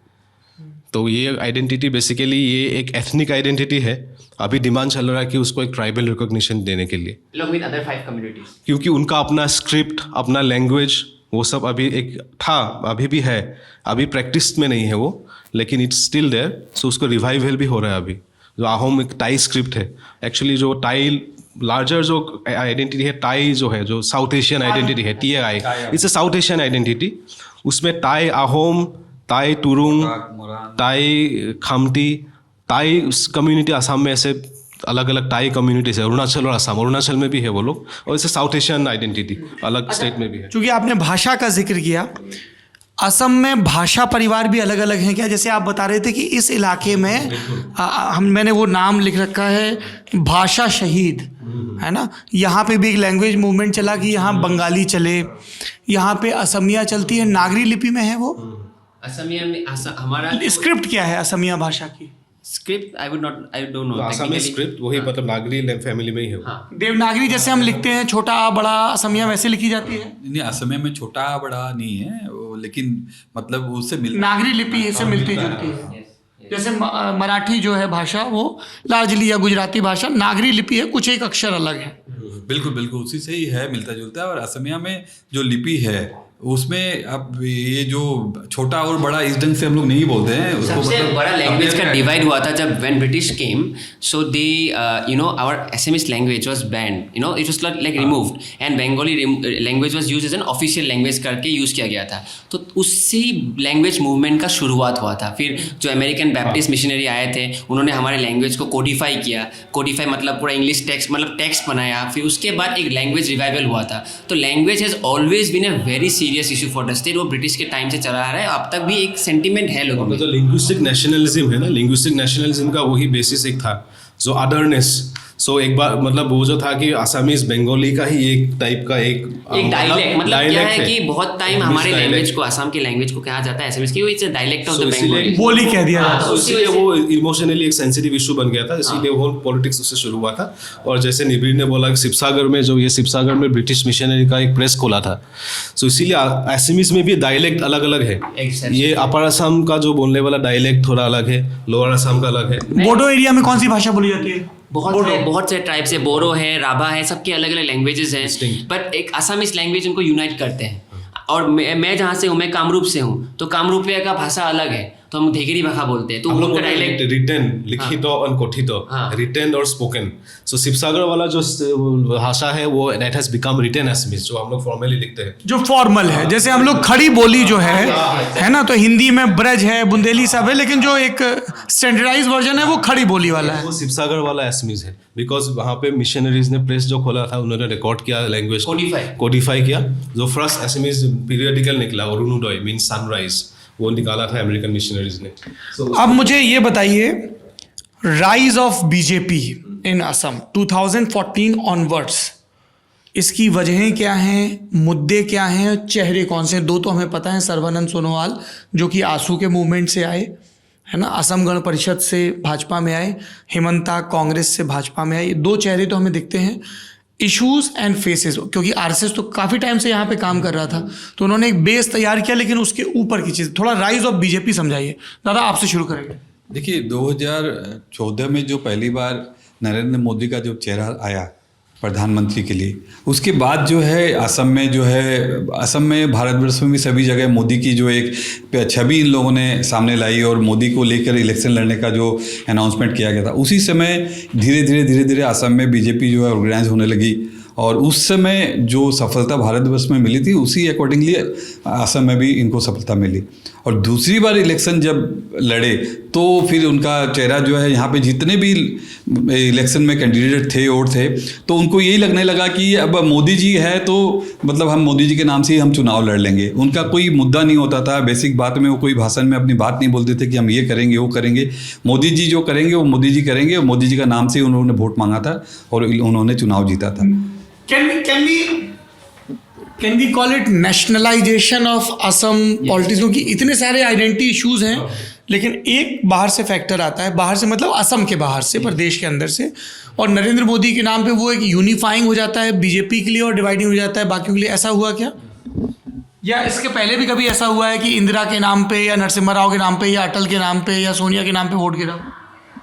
बिल्कुल ऐसे पैरेलल तो हम देख नहीं सकते, लेकिन इंटरेस्टिंगली ये भी है कि बीजेपी का ऑफ कोर्स ये नेशनल लेवल का जो इम्पोर्टेंस वो यहाँ पे लाया है, लेकिन बहुत इंटरेस्टिंगली साथ में ही जो रीजनल कोर इश्यूज़ है, जो आसाम का इश्यूज़ है, जो फियर्स है, एंजाइटीज़, एस्पिरेशंस, वो सब भी बीजेपी ने बहुत केयरफुली प्लेस किया है। तो और इसका हम लोग देख सकते हैं, असम का बहुत पुराना एक बहुत मतलब फेमस चीफ मिनिस्टर था हितेश्वर सैकिया, जो हम लोग बोलते हैं जो ओरिजिनल चाणक्य था नॉर्थ ईस्ट के पॉलिटिक्स का। कभी कभी हम लोग बोलते भी है कि HBS जो current chief minister is a successor of Hiteshwar Saikia, ऐसे भी लोग बोलते हैं कि उन्होंने इंटरेस्टिंग एक बोला था एक इंटरव्यू में उस टाइम पे, जब ये एक्यूजिशन आया था कि कांग्रेस तो इतना नेशनल पार्टी है, वो कैसे समझेंगे लोकल लोगों का, वैसे कांग्रेस जैसे एनिमी टाइप का एक प्रोजेक्शन उस टाइम पे हुआ था। तो उन्होंने बोला था कि Congress is not a national party, उसने बोला था Congress is a regional party with a national outlook. So BJP somehow is doing that, I see in Assam. मतलब ये जो कोर रीजनल इश्यूज है ना, जो ये फियर ऑफ इमिग्रेशन, ये नेशनल सिक्योरिटी वाला इश्यूज और डेवलपमेंट को लेके रिमोटनेस वाला इशू, कनेक्टिविटी वाला इशू, वो सब एक नेशनल नैरेटिव के साथ मिला के they are projecting. So local जो भी इश्यूज थे, लोकल एस्पिरेशन, सेंटिमेंट्स, जो भी एंजाइटी, सब वो सब को नेशनल नैरेटिव के साथ बहुत केयरफुली मिला के एक मिक्स्ड वाला एजेंडा दे हैव क्रिएटेड. सो उसी में देयर स्ट्रेंथ लाइज, जो main strength. Now we are talking about issues. पिछले 5 साल की अगर हम बात करें लोकसभा चुनाव की दृष्टि से, देश में बहुत सारे मुद्दे हैं. बेरोज़गारी का मुद्दा है, महंगाई का मुद्दा है, राष्ट्रीय सुरक्षा का मुद्दा है, बिग टिकट डेवलपमेंटल स्कीम्स का मुद्दा है, लाभार्थियों के का मुद्दा है, राम जन्मभूमि में मंदिर का निर्माण हुआ, 370 को निष्प्रभावी किया गया. ये सब मुद्दे हैं. जिसकी जैसी पार्टी वो वैसे मुद्दे पिक कर रहा है. कोई डेवलपमेंट बता रहा है, कोई बेरोज़गारी और महंगाई बता रहा है. असम की बात करते हैं तो जो सबसे एक बड़ा पॉइंट ऑफ कंटेंशन था दैट वाज NRC, जो अभी कहीं पहुंचा नहीं है एक लॉजिकल कंक्लूजन पे. वो पूरा मतलब अधर में अटका हुआ है. CA आ गया पर NRC को लेके, और असम से ही वो शुरू हुआ था. मतलब पूरी जितनी ये आइडेंटिटी और वो सब देख रहे हैं हम कि कट ऑफ 1951, कट ऑफ 1971 है ना, जाति नायक की पिटीशन, IMDT एक्ट, सारी चीज़ें वहीं पे आके रुकती हैं. क्योंकि बड़े पैमाने पे इसने शरणार्थियों को भी झेला, घुसपैठिए भी आए. ये दो बहुत अलग अलग टर्म है कि एक क्राइसिस के दौरान आए और एक है जो लगातार आ रहे हैं और पूरी डेमोग्राफी चेंज हो रही है. NRC का क्या स्टेटस है? कई जब NRC हुई तो लोग कह रहे साहब ये तो इतने टाइम से रह रहे हैं, इनका ही नहीं है, फलाने का ही नहीं है, प्रेसिडेंट के रिश्तेदारों का नहीं है. आपने जैसे आदिल हुसैन का मेंशन किया. आदिल हुसैन सर, उनका भी फैमिली का किसी का आई थिंक NRC में नाम नहीं आया था उसमें. तो अभी NRC का क्या स्टेटस है? और CA अब लागू हो गया है देश में, तो CA मुद्दा है नहीं है? क्योंकि अकुल गोगोई और इन सब लोगों की पूरी पॉलिटिक्स भी इसके इर्द गिर्द थी. तो थोड़ा NRC को लेके बताइए. और वो इलेक्टोरल इशू है या नहीं दादा? देखिए, NRC तो अब सुप्रीम कोर्ट में विचाराधीन है. ये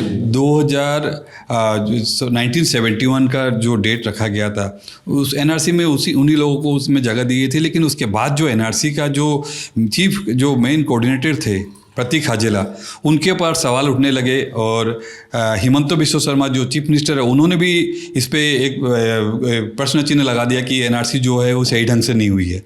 जब एक रूलिंग गवर्नमेंट का एक मंत्री बोलता है कि ये सही ढंग से नहीं हुई है, और ऊपर से कांग्रेस का तो इल्ज़ाम था ही कि काफ़ी संख्या में लोग जो है उनका नाम डी वोटर में भी था और उनका NRC में भी नाम नहीं था, करीब करीब 25 लाख लोगों का. तो ये जो इल्ज़ाम है, इस तरह से दोनों पॉलिटिकल पार्टी बोलिए और या फिर पब्लिक की तरफ से भी कई पिटीशन करने से ये मैटर जो है अभी भी लटका हुआ है. NRC का मुद्दा अभी वहीं लटका हुआ है. और दूसरी तरफ का जो हम लोग बात कर रहे हैं, का जब से ये कानून बना उसके बाद से, जब दादा का बोलते हैं तब आप सुनिए CAA, जिसको यहाँ पर का बोलते हैं, तो आगे से का ही बोला जाएगा. असम के संदर्भ में आपको समझना है CAA, सिटीजनशिप अमेंडमेंट एक्ट. तो वही अमेंडमेंट बिल जब था उस समय ये मुद्दा काफ़ी गरमाया हुआ था. उस समय काफ़ी आंदोलन भी हुआ था और जोरदार इसको सपोर्ट भी मिला था. लेकिन जब ये 2021 के असेंबली चुनाव के बाद एक पब्लिक को ये नज़र आया कि इसका जो रिफ्लेक्शन है चुनाव में, कुछ भी इसका इम्पैक्ट देखा नहीं गया. तो फिर से ये गवर्नमेंट बन गई. 21 के बाद से अब जब ये कानून बन गया, CAA बन गया, तो ये अब उसके बाद जो है ये आंदोलन एक बार जोर पकड़ने की कोशिश की थी. लेकिन गवर्नमेंट का जो रुख था सरकार का, खासतौर पर हमारे असम के चीफ मिनिस्टर हिमंत बिस्वा, इस आंदोलन को पनपने नहीं दिए. वो शुरू में इसको दबाने की कोशिश में वो कामयाब रह गए. वो किसी भी तरह से कोई भी कंप्रोमाइज़ करने के मूड में नहीं थे. कोई बंद हो या कोई ब्लॉकेट हो या प्रोटेस्ट हो, इवन आप अपने दरवाजे से बाहर नहीं निकल सकते. अगर आपका प्रोटेस्ट का कोई भी मूड बना तो उसको वहीं वो रोक के उस पर जो है मतलब एक्शन चालू कर दिए थे. तो ये का जो आंदोलन दूसरे फेज में जो शुरू होने वाला था, जो लोगों को लग रहा था कि ये अब कानून जब बन गया, क्योंकि अमित शाह बार बार वो ठोक के बोल रहे थे कि हम का लागू करेंगे और इस पार्लियामेंट इलेक्शन के पहले करेंगे. ये एकदम उन्होंने खुद एक बात कहना चाहता हूँ, दादा ने जो बोला है मैं उससे सहमत भी हूँ, लेकिन इसमें एक डिफ़र भी करूँगा. का आंदोलन बंद इसलिए भी हुआ है क्योंकि लोग अभी उनका ये मूड नहीं है प्रोटेस्ट करने का. अभी असम में जो एक मूड जो यंगस्टर्स में वो है कि गवर्नमेंट जॉब क्लियर करना है जल्दी. बहुत सारे गवर्नमेंट जॉब्स आ रहे हैं. Although I am not a spokes person, I am just seeing my observation. और उनको MBA करना है, कैट क्लियर करना है, वैसा वाला एक मूड आ गया है. स्टारबक्स में जाके एस्पिरेशनल जो है ना, स्टारबक्स खुल गया, स्टारबक्स जाना है, तो वो वाला मूड नहीं है. सेकेंडली हमारे पेरेंट्स का एक ट्रॉमा है कि उन्होंने आंदोलन किया था और उनका आंदोलन फ्लॉप हो गया था, तो घर में भी एक बात चलता है कि और आंदोलन मत करो, एक बार हमने कर चुका है वो फ्लॉप हो चुका था, तो एक अंदर से एक रेजेंटमेंट भी है, इसी वजह से का सबसाइड हो गया। हाँ, ये ट्रॉमा का जो पॉइंट बोला निबिर ने, that is a very important point two understand actually. अलग अलग टाइप का, बिकॉज ये जो रीजन हम लोग जहाँ पे अभी खड़े हैं डिब्रूगढ़, ये जगह ने बहुत सारा दूसरे डिफरेंट टाइप्स का ट्रॉमा सहा है, झेला है। से वो एंटी इंसर्जेंसी ऑपरेशन का, आर्मी ऑपरेशंस विलेज में, बहुत सारा स्टोरीज है यहाँ पे। आफ्सफा अभी भी, जैसे आफ्सफा का इश्यूज है, लागू है अभी भी। हाँ, अभी एज रिसेंट एज अभी एक सबसे बड़ा लास्ट इंसिडेंट हुआ था आई थिंक 2004 ना, ये काको पठार वाला, एक यहाँ से नज़दीकी है, 2006। हाँ, जहाँ पे एक प्रोटेस्ट में आर्मी फायरिंग में एनकाउंटर, मतलब पब्लिक उसमें आर्मी फायरिंग में 9 लोग शहीद हो गए थे। सो यहाँ पे काफ़ी सारा अंडरलाइंग अंडर द सरफेस मतलब लोगों का काफ़ी ट्रॉमा है, ये अलग अलग टाइप का। सो उसका भी रिफ्लेक्शन काफ़ी होता है डिफरेंट टाइप में, आउटबर्स्ट होता है ट्रॉमा का। हिस्ट्री, ट्रॉमा लिटरेचर अभी हम देखें तो सोशल साइंस में कैसा होता है कि पैटर्न नहीं होता है ना, सडनली आउटबर्स्ट होता है, वो समझ नहीं आता है कहाँ से क्या हो गया। CAA वाज एन आउटबर्स्ट कि अभी हम जहाँ पे, जिस होटल में जहाँ पे खड़े हैं, उसके राइट आउटसाइड, तो दादा को मालूम होगा, तो वॉर जोन जैसा था ये। आपको लगेगा कि एरियल बॉम्बिंग हुआ है यहाँ पे, जला दिया गया था सब कुछ, मतलब क्लॉक टावर पूरा ऐसे हो गया था कि पता नहीं कैसे कहाँ से क्या आ गया, जैसे सीरिया टाइप का सिचुएशन, मतलब रेल स्टेशन जला दिया, पोस्ट ऑफिस जला दिया। ये गुस्सा, ये CAA वाला 2019, अभी 2-3 साल पहले। अभी उस टाइम पे अगर आप यहाँ पे आओगे, आप मतलब अभी जगह ही अलग था बिल्कुल, टायर इधर उधर जल रहा है। ये करूँगा मैं तब I was also out of work date point of time, तो मैं बेंगलोर में था, तो वी डिड अ का आंदोलन in Bangalore where we took out at least 4000 people in town hall. तो आवर आंदोलन was hijacked by other people whose demands were very different to what Assamese people were demanding. Our demand was that we want an NRC but we don't want CAA because CAA का जो essential base year है it takes to 2014 but our base year we want 1971 for all. तो वहाँ के जो लोग आंदोलन कर रहे थे उनको NRC भी नहीं चाहिए, they are just want that caste should be for all religion. So उसमें एक कॉन्फ्लिक्ट आ गया था। मैं खुद आंदोलन करने वाला था तो मुझे बोला गया था कि आप NRC के बारे में मत बोलिए, तो मैंने बोला था कि 3000 लोग लेके आया हूँ, सबको घर ले जाऊँगा, तो वैसा टाइप का इशू हो गया था बेंगलोर में टाउन हॉल में। वहाँ पे बहुत बड़े एक राइटर, उनका नाम नहीं लूँगा, इंडिया के सबसे बहुत बड़े राइटर है, वो भी मौजूद थे, उनके साथ भी मैं भिड़ गया था कि नहीं चले जाएंगे हम। तो आप UR अनंत मूर्ति की बात कर रहे हैं? नहीं, रामचंद्र गुहा, रामचंद्र गुहा, वो थे। अच्छा, राइटर हिस्टोरियन रामचंद्र गुहा। हाँ, तो उनका वो एक जो नेशनल जो एंटी-CAA वाले प्रोटेस्ट है वो है कि NRC नहीं चाहिए, और असम का है कि हमको तो NRC चाहिए, हमें वो। नॉर्थ ईस्ट का भी अलग, मतलब नॉर्थ ईस्ट का पोजीशन अलग था बिल्कुल, और वेस्ट ऑफ इंडिया का अलग था। वहाँ पे पूरा बाइनरी, हिंदू मुस्लिम बाइनरी में इशू था। शाहीन बाग का प्रोटेस्ट और कॉटन कॉलेज का प्रोटेस्ट में बहुत अंतर है। शाहीन बाग का प्रोटेस्ट और कॉटन कॉलेज का प्रोटेस्ट बहुत अंतर है, ये किसी को समझ में तब नहीं आया था। And when you are saying, तो क्या आप ये कह रहे हैं कि जो असम के जो जिसको हम असमिया मुस्लिम और असमिया हिंदू या और जो जनजातियां हैं वो NRC की पक्षधर हैं, क्योंकि उनका कहना है कि जो दूसरे देश से या और जगहों से आके लोग आ गए, उन्होंने असम के कल्चर को चेंज किया है, so they are asking for NRC ताकि उनको अलग किया जा सके, वो किसी भी रिलीजन के हों, अगर वो बंगाली स्पीकिंग हिंदू भी हैं तो भी बाहर हो, ऐसा कुछ है क्या? नहीं, NRC इज एन अपडेट 1951 में ऑलरेडी हो चुका था। हाँ। तो 2005 में जब ट्राइपार्टाइट एग्रीमेंट हुआ था कांग्रेस के सरकार, मनमोहन के सरकार और आसू, तो उसमें बोला था कि 1951 को अपडेट करते हैं 1971 में। It's a process that has been happening, ये नया कुछ नहीं है कि करेंगे करके। ठीक है, एक चीज़, अब ये मोटा माटी हम लोग को इशू समझ में आ गए, एक NRC है, इसके अलावा और मुद्दे क्या हैं असम के? इंडस्ट्रियलाइजेशन, टी प्लांटेशन, हिमंता सरकार के ऊपर ये एक जनमत संग्रह जैसा है, 4 साल पूरे हो गए हैं सरकार को लगभग, है ना, तो कब से उनका एस्पिरेशन था, तो क्या कैसा कार्यकाल रहा है, सेंट्रल की स्कीम्स कितनी इफेक्टिव रही, बिग टिकट प्रोजेक्ट्स क्या आए, स्टेट की कौन सी रही, जैसे लाभार्थियों की बहुत बात होती है, तो वो थोड़ा सा समझाइए। देखिए, यहाँ पर सबसे बड़ी समस्या अभी जो लोग हैं अनएम्प्लॉयमेंट की। अब सरकार बोल रही है कि हम 1 लाख लोगों को नौकरी देंगे, तो पिछली बार हिमंता बिस्वा शर्मा की सरकार जो 1 लाख लगभग सरकार का कहना है कि हम नौकरी दे चुके हैं, और आने वाले समय में 50,000 नौकरी की तो अभी से ही वो कमिटमेंट कर चुके हैं कि आने वाले समय में हम देंगे। लेकिन बात ये है कि एम्प्लॉयमेंट के साथ साथ में लोग चाहते हैं कि यहाँ पे जो बच्चे पढ़ते हैं, अब आईटी सेक्टर में हो, बड़े एजुकेशन में इंजीनियरिंग करके और करके उनको बाहर जाना पड़ता है। नौकरी का जो स्कोप है यहाँ पे नहीं है। यहाँ पे आईटी सेक्टर की बहुत बड़ी इंडस्ट्री नहीं है। यहाँ पे इन्फोसिस, HCL और एग्जैक्टली ऑफिस खुले डिब्रूगढ़ में। बिल्कुल, डिब्रूगढ़ हो, असम में हो, यहाँ पे इस तरह की कोई भी इंडस्ट्री नहीं है। आईटी सेक्टर की कोई यहाँ पे स्कोप नहीं होने से बच्चे लोगों को बाहर जाना पड़ता है। जो यहाँ पे अच्छा जो ह्यूमन रिसोर्स है वो हमेशा बाहर चला जाता है। पढ़ाई के लिए भी जाना पड़ता है। पढ़ाई के लिए भी जाना पड़ता है, यहाँ से पढ़ के फिर दिल्ली गए, फिर वापस बिल्कुल। आए। और उनको जो है जॉब के लिए भी उनको बाहर ही डिपेंडेंट रहना पड़ता है। तो आसाम का रिसोर्स जो है वो बाहर जा रहा है। तो ये एक सबसे बड़ी समस्या है। तो अभी की जो गवर्नमेंट है ये बोल रही है कि हम लोग आईटी सेक्टर में अभी जो ये यहाँ पर जागी रोड में जो प्लान आ रहा है जो सिलिकॉन का और का, तो इसके लिए वो बोल रहे हैं कि इसमें कई लोगों को 26,000 लोगों को इसमें नौकरी मिलेगी। तो इस ढंग से जो है ये पहला प्रोजेक्ट ही इस तरह का बड़ा प्रोजेक्ट जो है असम में आ रहा है। और बाकी जो है एम्प्लॉयमेंट को लेके कंसर्न है। और दूसरी तरफ इंडस्ट्रीज कहाँ पे, इंडस्ट्री हैवी डिस्ट्रिक्ट कौन से हैं? देखिए ऐसे तो यहाँ पे ऑयल इंडिया है, डिब्रूगढ़ में ऑयल इंडिया, डिब्रूगढ़ वाला हाँ डिब्रूगढ़ एरिया में ऑयल इंडिया है और यहाँ पे ONGC भी है उधर में। तो इस ढंग से आमीनगांव ये सब इंडस्ट्रियल बेल्ट है। देन बोंगाईगांव ऑयल, नुमलीगढ़ वहाँ पे रिफाइनरी है, यहाँ पे नुमलीगढ़। सो और हम लोग भूल रहे हैं कि अभी असम नहीं, नॉर्थ ईस्ट खुल गया है। तो अगर नॉर्थ ईस्ट खुल गया तो biggest beneficiaries Assam and Guwahati. Tourism हो गया और अन्य जितने भी सेक्टर है, हॉस्पिटैलिटी सेक्टर, वो भी बहुत सारा उसमें स्कोप है। तो दादा ने जो बात बोला है कि हमारे टैलेंट्स बाहर जा रहे हैं, but there is also an targeted attempt कि हमारे टैलेंट बाहर जाए, in the sense that our nursing and all this vocational trainings are given so that our people can go and work in hospitality sector in Hyderabad, Bangalore. सारे हमारे लड़के लड़की वहाँ पे काम कर रहे हैं। मतलब are you saying कि जैसे एक गल्फ मनी आता है, Yes. है ना, केरला में मनी ऑर्डर इकोनॉमी, वैसा भी कुछ Yes, हो। there is an attempt. There is vocational training is given. Beautician हो गया, आप बेंगलोर में कहीं पे भी आप जाइए क्लब या रेस्टोरेंट में, all are our girls and boys, क्योंकि उनको वहाँ पे ट्रेनिंग मिलता है। and very important is like we have very good education in the sense we can speak English. तो इंग्लिश बोल सकते हैं तो बेंगलोर जाते हैं या दिल्ली जाते हैं तो कॉल सेंटर वगैरह में जॉब मिल जाता है, IT में जॉब मिल जाता है। तो एक वहाँ पे वो इसी वजह से भी जा रहे हैं, ऐसा नहीं कि we are not able to absorb.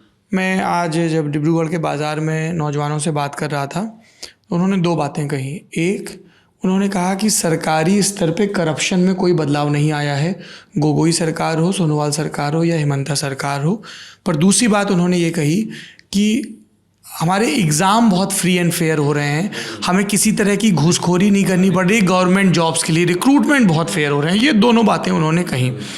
Himanta सरकार की कोई स्कीम ऐसी है जो टॉक ऑफ द टाउन हो या जिन एफर्ट्स को बहुत ग्राउंड पे देखा जा रहा है? सबसे बढ़िया स्कीम तो सबसे बिग स्कीम है अरुणोदय स्कीम। जो अरुणोदय, हाँ, अरुणोदय स्कीम का आधार लेके लाडली बेटी स्कीम अब मध्य प्रदेश में जो हुआ था, हमारे यहाँ से सेक्रेटरी लेवल के लोग गए थे वहाँ पे बातचीत करने के लिए। तो Arunodoi scheme has been a game changer. क्या है ये स्कीम? अभी के लिए तो 1250 rupees is given to the ladies, तो सबको खाते में आ जाता है। तो उनकी वजह से उनका एक जो है कंजम्पशन हमारे आसाम का खुद बढ़ गया है। And that is very effective because आप जो दादा ने बोला कि मनी ऑर्डर इकोनॉमी में जेंट्स बाहर रहते हैं तो ladies play a big factor in voting also, तो they are getting the money. तो Arunodoi scheme has been very important. And secondly medical scheme भी एक है जो यहाँ के लोकल स्कीम है, तो उसका भी इम्प्लीमेंटेशन हो रहा है, अतुल अमृत। तो ऐसे करके बहुत सारे स्कीम्स के लिए बेनिफिशियल हुआ है। नो, ये स्कीम वाला पॉइंट ऑल्सो मतलब ये काफ़ी इंटरेस्टिंग थियोरेटिकल पॉइंट भी है उसमें, क्योंकि बाकी हम लोग होता है ना, हम लोग मैक्रो एजेंडा काफ़ी डिस्कस करते हैं, आइडेंटिटी का हो गया, इंसर्जेंसी का हो गया। मैक्रो एजेंडा कभी कभी टाइम पे ग्राउंड लेवल में ये सब जो टारगेटेड जो एजेंडा है वो ज़्यादा मतलब काम कर जाता है लास्ट में। और बीजेपी उसमें काफ़ी माहिर है, वो लाभार्थी पॉलिटिक्स, तो डायरेक्ट बेनिफिशियरी ट्रांसफर। बीजेपी ने एक नया तरीका शुरू किया है जो है पेज वर्कर। हमने बूथ वर्कर का नाम सुना था, हाँ, वो पन्ना प्रमुख। अरुणोदय स्कीम जिन्होंने मिस किया था तो उनका भी नाम आ रहा है उसमें कि जिन्होंने अरुणोदय मिस किया, आपके पेज में वोटिंग आईडी में देखेंगे, आपका नाम नहीं आएगा तो इसके बाद इलेक्शन में आ जाएंगे। मतलब अभी जितने भी इलेक्शन रैली हिमंता बिस्वा शर्मा की हो रही है उसमें सबसे ज़्यादा जो है औरतें हिस्सा लेती है। 90% औरतें रहती है और औरतें को ही अरुणोदय स्कीम में उनका नाम आता है। और चूंकि अब गवर्नमेंट जो है हिमंता बिस्वा शर्मा ये बोल रहे हैं कि जितने लोगों के पास राशन कार्ड है सबके पास, मान लो कि आप what do they call Himanta, भैया, मामा उनको मामा के नाम से जाना जाता है पॉपुलरली, और सब बच्चे से लेके बड़े तक उनको मामा ही कहते हैं। तो ये एक वो कर रहे हैं अभी कि एक ration card, and he has appeal across the caste groups, ethnicity groups, language groups also very popular among the Bengalis and very popular even among the मियाँ पीपल, ऑल्दो ही सेज उनका वोट नहीं चाहिए। कभी भी आप उनके videos देखिए, सब viral but video, he never said कि उनका वोट नहीं चाहिए। नहीं वो कहते हैं कैंपेन नहीं करेंगे कुछ एरियाज में, कभी कभी बोलते हैं। तो वहाँ के लोग जो है वो बहुत उनसे प्यार करते हैं। हेलीकॉप्टर में अभी लेके गए थे, हाँ, वो बच्चों से बात कर रहे थे, वो काफी और वायरल। उनके कॉन्स्टिट्यूएंसी में जो जालुकबाड़ी उनका मेन बेस है, वहाँ पे मियाँ नहीं लेकिन मुस्लिम लोग हैं, तो सारे उनके सपोर्टर्स हैं वहाँ से। देखिए वो जिस ढंग से भारत के अन्य राज्य में भी वो कैंपेनिंग करते हैं और जितने पॉपुलर हो रहे हैं, तो असम के लोगों को भी इससे लगता है कि हमारे पास ऐसा एक लीडर, हमारा एक लीडर है जो नेशनल। बताइए क्या है द कल्ट ऑफ हिमंता विश्व शर्मा, HBS? मतलब मैं यहां तक भी सुन के आया हूं कि दो कांग्रेस हैं, एक कांग्रेस और एक HBS कांग्रेस, यानी कांग्रेस के अंदर हिमंता के लोग। ये हमने विधानसभा चुनाव में भी सुना, उसके बाद भी। और जिस तरीके से MLAs are switching loyalties, Himanta ये दावा भी करते रहते हैं कि मैं कभी भी तोड़फोड़ कर सकता हूँ। थोड़ा सा HBS पॉलिटिक्स समझाइए आप तीनों लोग आराम से तसल्ली से 1 by 1। देखिए ये वो आजकल मीटिंग में हमेशा ये कहते हैं कि कांग्रेस में जितने लोग हैं सब हमारे लोग हैं, हम जब भी चाहेंगे उनको कॉल, वो आने के लिए तैयार बैठे हैं। मैं उनको बोला कुछ दिन वहीं रहो, तो वो काम हमारे लिए कर रहे हैं है वहाँ पे। तो ये जो कांग्रेस का जो कॉन्फिडेंस लेवल है ना, उसको वो एकदम खत्म जैसा कर देते हैं।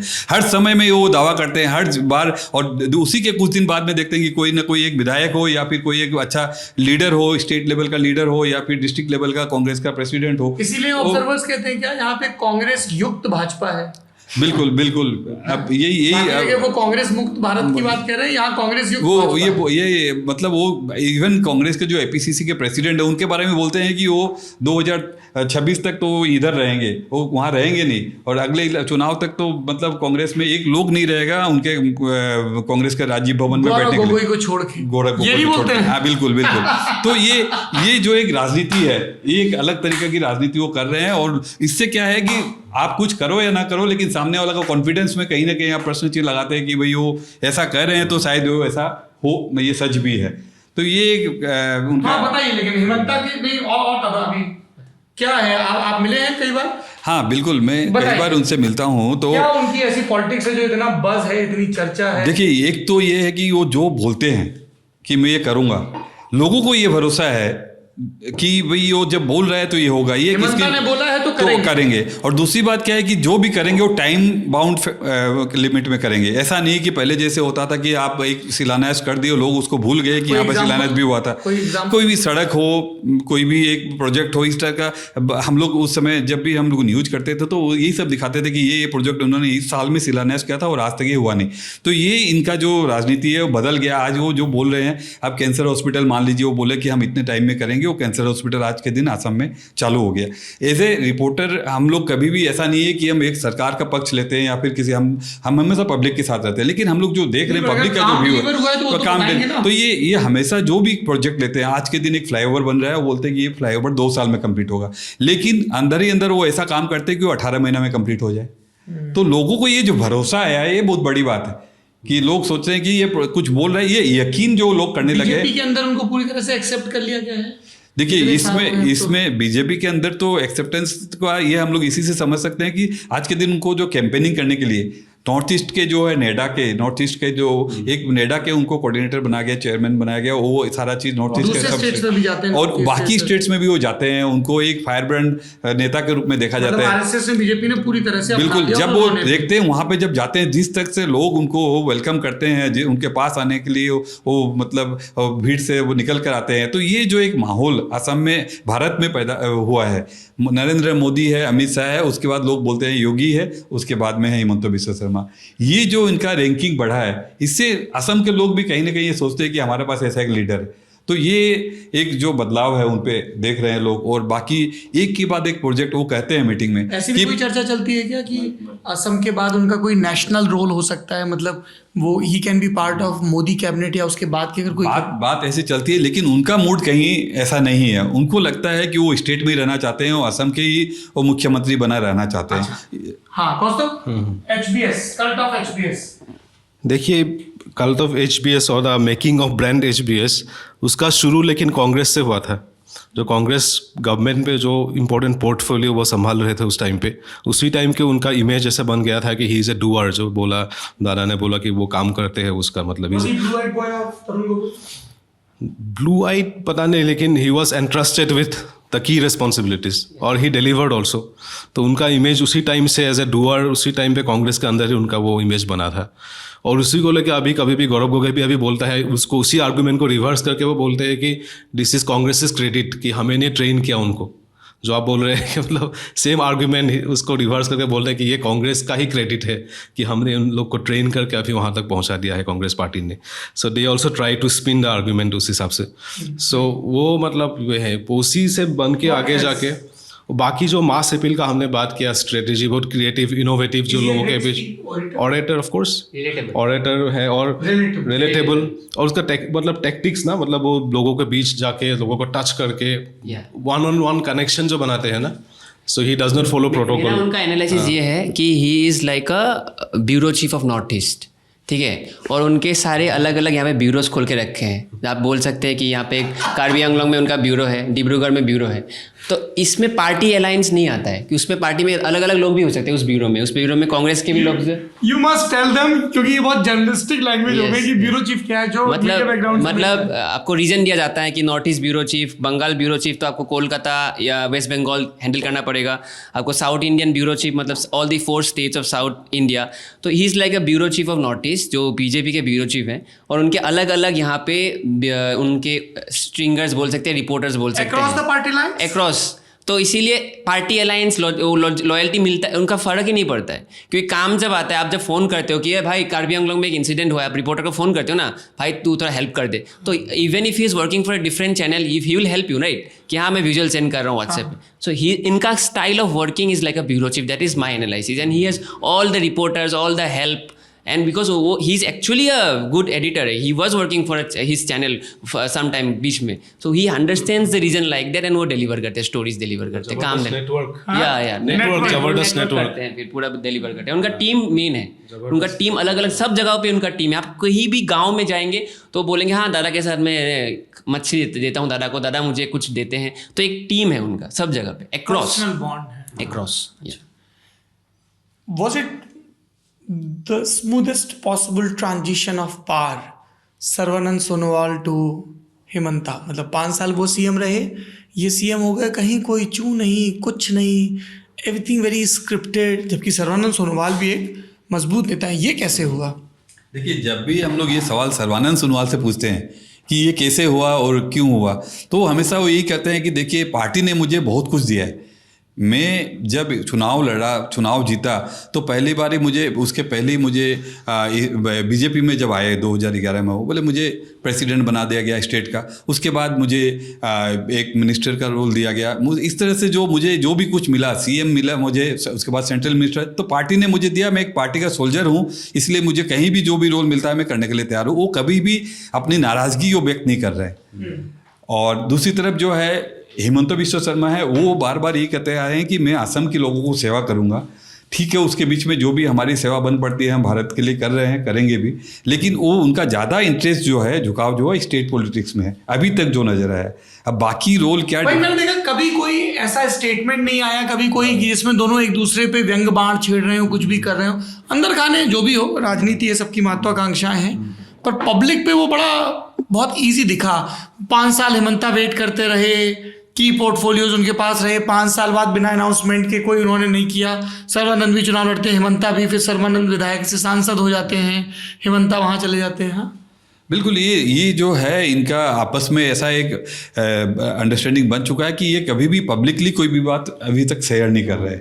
अंदर क्या चल रहा है ये कहना बहुत मुश्किल है, लेकिन डेफिनेटली ये बात तो है कि जिस समय हिमंत बिश्व शर्मा चुनाव जीत कर आए थे 2021 में, तो उस समय ये लग रहा था कि सीएम कौन बनेगा, इसको लेके काफ़ी लंबी एक समय जो है गुजर गई थी कि असम का चीफ मिनिस्टर बनने में इतना समय लगा था कि कभी ये लग रहा था कि आज शायद हो सकता है कि सर्बानंद सोनोवाल का नाम अनाउंस होगा या फिर हिमंत बिश्व शर्मा का।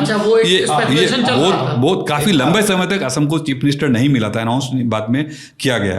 तो उनके बीच में क्या अंडरस्टैंडिंग हुई है अभी तक राज बना हुआ है। अच्छा, जब दादा लंबे समय कह रहे हैं, मतलब नतीजा आने के बाद काफ़ी दिन लगे, ऐसा नहीं कि फटाक से उन्होंने अनाउंस कर दिया। बिल्कुल, इंटरनल डिलिब्रेशन काफ़ी दिन तक हुआ ये, but eventually I think it reflects on the maturity and strength of BJP as a party.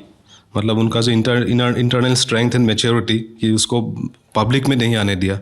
Discipline, party का डिसिप्लिन वो दिखाता है डिब्रूगढ़ एक्चुअली। का एग्जांपल ले लीजिए, जो सिटिंग एमपी है, यूनियन मिनिस्टर भी है, उनको टिकट नहीं मिला, तो ही didn't switch for a different party, he stayed and is campaigning for Sarbananda Sonowal, who is the candidate right now. Similar things are happening in BJP. अगर किसी को मिलता भी नहीं है तो वो पार्टी नहीं छोड़ देते हैं, they have their own equation and they continue in the party. So वही दिखने को मिला था जब सर्बानंद का सीएम शिप गया था। यू सेड पार्टी छोड़ देते हैं, तो मुझे सबसे पहले सुष्मिता देव का नाम ध्यान आया। सिलचर से सांसद थी, हैं बिल्कुल, ये जो लोअर एरिया है, बंगाली स्पीकिंग एरिया है, और फिर वो टीएमसी में चली गई। अब जो इनके मेन चैलेंजर हैं गौरव गोगोई, वो कौन से मुद्दे उठा रहे हैं टू क्रिटिसाइज हिमंता गवर्नमेंट और Narendra Modi government, specifically state के लेवल पे? मोस्टली आई थिंक एम्प्लॉयमेंट का issue, mostly employment, the failure to create jobs, so वो इशू। और सीए भी साइड में मेंशन कर रहा है, लेकिन उनका फोकस ज़्यादा एम्प्लॉयमेंट, डेवलपमेंट, सो डेवलपमेंटल एजेंडा को ज़्यादा वो हाईलाइट कर रहे हैं। बाकी इश्यूज तो है ही, वो होम्स का जो एथनिक इश्यूज वो भी वो साइड में ले रहा है, जो प्रॉमिस किया था बीजेपी ने दैट वो एसटी स्टेटस लाएगा, और बाद में वो इशू उठाया नहीं, और टी कम्युनिटी को रिप्रेजेंटेशन नहीं दिया, वो सब भी वो ला रहे हैं, लेकिन फोकस ज़्यादा एम्प्लॉयमेंट इश्यूज़ को, डेवलपमेंट के इशू के ऊपर ज़्यादा है। ये लोग ये भी बोल रहे हैं, हालांकि ये जो इलेक्टरल बॉन्ड का जो इशू है, ये यहाँ पे ये लोग ज़्यादा इसको तवज्जो नहीं दे रहे हैं स्टेट पॉलिटिक्स में। ये बल्कि कांग्रेस को ये मुद्दा उठाना भी चाहिए था, एज ए रिपोर्टिंग हम लोग ये समझते हैं, लेकिन पता नहीं क्यों इस मुद्दे को ज़्यादा वो अहमियत नहीं दे रहे हैं। और दूसरी तरफ ये लोग ये कह रहे हैं कि ये डेमोक्रेसी जो है अभी जो चल रही है, अभी देश का जो हालात है, अरविंद केजरीवाल को जिस तरह से जेल में डाला गया है, उसके बाद से ये लोग कह रहे हैं कि अब डेमोक्रेसी बची नहीं है, अगली बार अगर बीजेपी आ गई, मोदी आ गया, तो लोग यहाँ पे भारत में, हाँ, कांग्रेस करेगी कि इलेक्शन ही नहीं होंगे। और इवन मीडिया को भी ये बोल रहे हैं इन लोग, आज भी प्रेस कॉन्फ्रेंस ही बोल रहे हैं कि मीडिया को भी कि आप भी नहीं रहेंगे, आपका भी। ये कांग्रेस की प्रेस कॉन्फ्रेंस थी, और यहाँ पे उनका जो पवन जी खेरा आए थे वहाँ पे, तो ये बोल रहे थे कि डेमोक्रेसी रहेगी नहीं, आप भी नहीं रहेंगे, आपकी बात आप कर नहीं सकते हैं। तो ये एक जो खतरा आ रहा है, इस मुद्दे को भी वो लोग यहाँ पे पब्लिक के सामने ले जाने की कोशिश कर रहे हैं। लेकिन अभी जो लग रहा है कि वहाँ पर इनका जो कहीं ना कहीं ऐसा लग रहा है कि स्ट्रक्चर में इतना कोऑर्डिनेशन नहीं है कि ये बहुत ज़्यादा लोग पब्लिक को गैदर कर पा रहे हैं मीटिंग। अच्छा, हम लोगों ने पिछले रूहानी कितना वक्त हो गया है सर? ऑलमोस्ट 2 घंटे। वाह, 2 घंटे की क्लास कंप्लीट हो गई। अब इसको हम रैप अप करते हैं, घड़ी में रात के 12:15 बज रहे हैं। लेकिन रैप अप करने से पहले मैं दर्शकों को याद दिलाऊंगा, जब 2021 में विधानसभा चुनाव हो रहे थे तब हम असम आए थे, और गुवाहाटी यूनिवर्सिटी में जब मैं यंग लड़के लड़कियों से बात कर रहा था, तो I made a promise to them, we'll keep coming to these states. भले ही हमें उतने पेज व्यू ना मिले, वीडियो व्यू नहीं मिले, जो भी हो, क्योंकि हर चीज़ वीडियो व्यू पेज व्यू के लिए होती भी नहीं है। एक आत्मसम्मान है और एक जिम्मेदारी है कि देश में कहीं भी किसी भी भाषा परिवार में कुछ होगा, हम अपने सीमित संसाधनों के साथ वहाँ जाने की कोशिश करेंगे। इसलिए आपने हमारे साथी सिद्धांत मोहन की मणिपुर में रिपोर्टिंग देखी होगी, वो सिक्किम भी गए थे, मैं खुद नागालैंड के चुनाव में गया था। हम लोग जब मेघालय में और दूसरे पूर्वोत्तर के राज्यों में, त्रिपुरा में चुनाव हुए, वहाँ पे भी कवरेज करने गए थे, और अब असम में भी कवरेज कर रहे हैं। लेकिन राजनीति से इतर मेरा आखिरी प्रश्न है, और मेरा संकल्प भी है कि मैं अपने दोस्तों से कह रहा था, जो नए बने दोस्त हैं डिब्रूगढ़ के, कि यार ये तो बड़ी मज़ेदार जगह है, यहाँ तो आना चाहिए, घूमना चाहिए। एक साथी ने बोला कि अरुणाचल भी खूब एक्सप्लोर करिएगा, बड़ा अभी अनटच सा है, इससे पहले कि वहाँ कंक्रीट का स्ट्रक्चर और बहुत सारे एकदम शोर मचाने वाले और हर जगह चिप्स के पैकेट और प्लास्टिक बिखेरने वाले, पहाड़ों को गंदा करने वाले टूरिस्ट आ जाएं, मास टूरिज्म आ जाए। मोटा माटी तो कुछ चीज़ें हमें पता है, काजीरंगा है, वहाँ पे आना चाहिए, महान ब्रह्मपुत्रा नदी, इकलौती नदी जिसकी पुरुष स्वरूप में पूजा होती है। इससे इतर क्या क्या चीज़ें हैं, मतलब if I say 10 things to do when in Assam, why everybody should come to Assam, और असम के लोगों से खूब कोशिश करके दोस्ती गांठनी चाहिए। खूब सारे आपको ऐसे ही गमछा मिलते हैं जिनको गमूसा बोलते हैं, ये देखिए कितनी बढ़िया इसकी सिलाई है। हाँ, मोदी जी ये डॉन करते हैं, मोदी जी भी पहनते हैं। अच्छा, मोदी जी भी पहनते हैं, अच्छी बात है। देश के प्रधानमंत्री पहनते हैं, देश के संपादक पहनते हैं। और वो एक पीतल का जो मिलता है उसको क्या बोलते हैं? होराई। हाँ, तो कौन कौन सी जगह हैं जो आपको लगता है कि लोगों को ये वर्च्यूज़ या ये चीज़ें ज़रूर आके देखनी चाहिए? एक सवाल। और आखिरी में मैं देखूंगा कि भारत के दूसरे राज्यों के मुकाबले यहाँ पे महिलाएं ज़्यादा सशक्त, ज़्यादा वोकल दिखती हैं, जो बाकी देश को सीखने की ज़रूरत है। पहले तो आप घूमने वाली जगह बताइए, एकदम अमेजिंग थिंग्स। बाकी तो सबका काजीरंगा माजुली सबका पता है। देर आर माजुली बता दीजिए, माजुली कम को पता है। मैंने अनिल यादव की ट्रेवलॉग है, वह भी कोई देश है महाराज, उसमें माजुली का जिक्र सुना, और जब मैंने सुना कि सन्यासी हैं जो खेती करते हैं, है ना, माजुली का अभी एक फॉरेस्ट मैन ऑफ इंडिया बोलते हैं, जादव पायेंग, नाम सुना? हमने उनके ऊपर विस्तार से वीडियो बनाया भैया, उसका भी लिंक डाल देना। हाँ, वो माजुली के पास ही है, वो जोरहाट माजुली के बीच में। सो माजुली का वैसे कल्चरल यूनिक इंस्टीट्यूशन सब है, नदी द्वीप। नदी द्वीप। हालांकि वो थोड़ा टच हो गया है अभी लैंड से, लेकिन वो लार्जेस्ट रिवर आइलैंड माना जाता था वर्ल्ड के। माजुली देख सकते हैं, काजीरंगा है। काजीरंगा और रेन फॉरेस्ट है, काफ़ी इंटरेस्टिंग। डिब्रूगढ़ डिस्ट्रिक्ट के आसपास ही रेन फॉरेस्ट सब है। ये आपका दिहिंग पाटका, ये सब रेन फॉरेस्ट है। और वो जो सिल्क की साड़ियाँ बनती हैं असमिया से, उसी गांव से हूँ। मेरा गांव है ख्वालकुशी, जो कामरूप यहाँ पे है। तो ख्वालकुशी में आपका सिल्क का जो होता है गमछा भी, हाँ, हैंड वूवन होता है, तो वो वहाँ पे आपको लेकिन मेरा पर्सनल रिकमेंडेशन, ऑब्वियसली आप यहाँ पे सिल्क खरीदना है तो ख्वालकुशी जाइए। My personal recommendation is Dima Hasao. Dima Hasao में असम का एकमात्र हाफलॉन्ग जो है हिल स्टेशन है, असम का एक ही हिल स्टेशन है हाफलॉन्ग। सो बहुत सुंदर जगह है Dima Hasao, I recommend Dima Hasao. Tourist friendly बहुत है। यहाँ पे विस्ता डोम चलता है जंगल के अंदर, जो गुवाहाटी रेलवे स्टेशन से डायरेक्ट टनल्स के अंदर, जंगल के अंदर। It is, I think it's the most beautiful hill station I have visited. Other station भी अच्छा, लेकिन ये मैं रिकमेंड करूँगा डिमा हासाओ। और यहाँ जाना हो अगर हाफलॉन्ग तो डायरेक्ट आपको ट्रेन मिल जाएगा विस्ता डोम, नहीं तो कितने घंटे लगते हैं? 6 hours। But beautiful journey, very beautiful journey. It's like Scotland में जो ट्रेन जाते हैं ना, उसके जैसा व्यू आता है वहाँ पे। वाह। और एक जगह है मानस, जो काजीरंगा बहुत फेमस है। इक्वली भूटान के पास मानस बायोस्फीयर, हाँ। ये भूटान का part, half of it is in Bhutan. वो लोग अलग नाम से बोलते हैं, रॉयल नेशनल पार्क बोलते हैं। इंडिया के पार्क जो है मानस, ये भी काफ़ी सुंदर जगह है। मानस रिवर का नाम है एक्चुअली, वो ट्रांसबाउंडरी रिवर, इंडिया भूटान शेयर होता है। सो यहाँ जाने से भूटान भी जा सकते हैं। भूटान के अंदर भी एक एंट्री पॉइंट है यहाँ से। खाली वोटर आईडी चाहिए, आप आराम से जा सकते हैं भूटान। जी मैं गया हूँ, बहुत सुंदर देश है भूटान। मैं भूटान तो बार बार जाना चाहूँगा। मैं एक वायदा भी करके आया हूँ अपने आप से भूटान में, कभी जब किताब लिखूँगा तो वहीं पुनखा नदी के किनारे बैठ के लिखूँगा। इट्स ब्यूटीफुल, बहुत सुंदर है। और डिब्रूगढ़ का न्योता तो दीजिए, तीनों लोग डिब्रूगढ़ से हैं दादा। डिब्रूगढ़ तो टी सिटी कहा जाता है, भारतवर्ष के अंदर में टी सिटी के नाम से ये फेमस है। और हर तरफ आप देखेंगे शहर के अंदर भी चाय बागान है, तो ऐसा हमारे होटल के ठीक सामने है। बिल्कुल। तो ये जो हरियाली के साथ साथ जो चाय बागान है, जो लोग बाहर से आते हैं ये देखकर, चाय बागान है, चाय की फैक्ट्री है, किस तरह से चाय बनती है। और डिब्रूगढ़ डिस्ट्रिक्ट में एक और खासियत है कि यहाँ के जो चाय है, जो क्वालिटी वाइज, ये आज के दिन वर्ल्ड की सबसे कॉस्टली चाय यहाँ पे बनती है। 1.5 लाख रुपए पर केजी चाय यहाँ पे बिकी। कितनी? 1.5 लाख रुपए ऑक्शन होता है, ऑक्शन में। गोल्डन टी, ये क्या होता है? ये ऑक्शन होता है गुवाहाटी टी ऑक्शन सेंटर में। तो सबसे हाई क्वालिटी जो टी होता है उसको ऑक्शन किया जाता है। 1.5 लाख में अभी गया है। ये कल समझेंगे जरा इसको। तो ये आप लोगों ने पी है ये 1.5 लाख वाली चाय? टेस्ट किया है मैंने थोड़ा। उसके लिए जर्नलिज्म छोड़ना पड़ेगा, उसके लिए बिजनेस करना पड़ेगा, मतलब इतना कॉस्टली है वो टी। ये एयरपोर्ट का जो एरिया है, मनोरी चाय बागान जो है एयरपोर्ट के पास में ही है, उसी बागान में है। और ये चाय जो है, ये इस चाय को भी एक पैसे कैसे बनती है, कैसे इसका प्रोडक्शन होता है, क्या चाय देखने में कैसी है, गोल्डन कलर की चाय है। हमें तो देखने को मिल जाए, हम उसी में धन्य हैं। वहाँ जाने का प्रोग्राम बन चुका है। चलिए 1.5 लाख रुपए किलो की चाय भी देखी जाएगी। बेहद सुंदर इलाका है, जहाँ से बात शुरू हुई थी वहीं ख़त्म होगी। मेरी उस्ताद कहती हैं पाँव पाँव चलिए, पूरा देश निरखिए। मतलब हमेशा पाँव पाँव मत चलिए, ट्रेन में बैठिए, जहाज़ में बैठिए, बस में बैठिए, पर झोला बांध के निकलना होगा।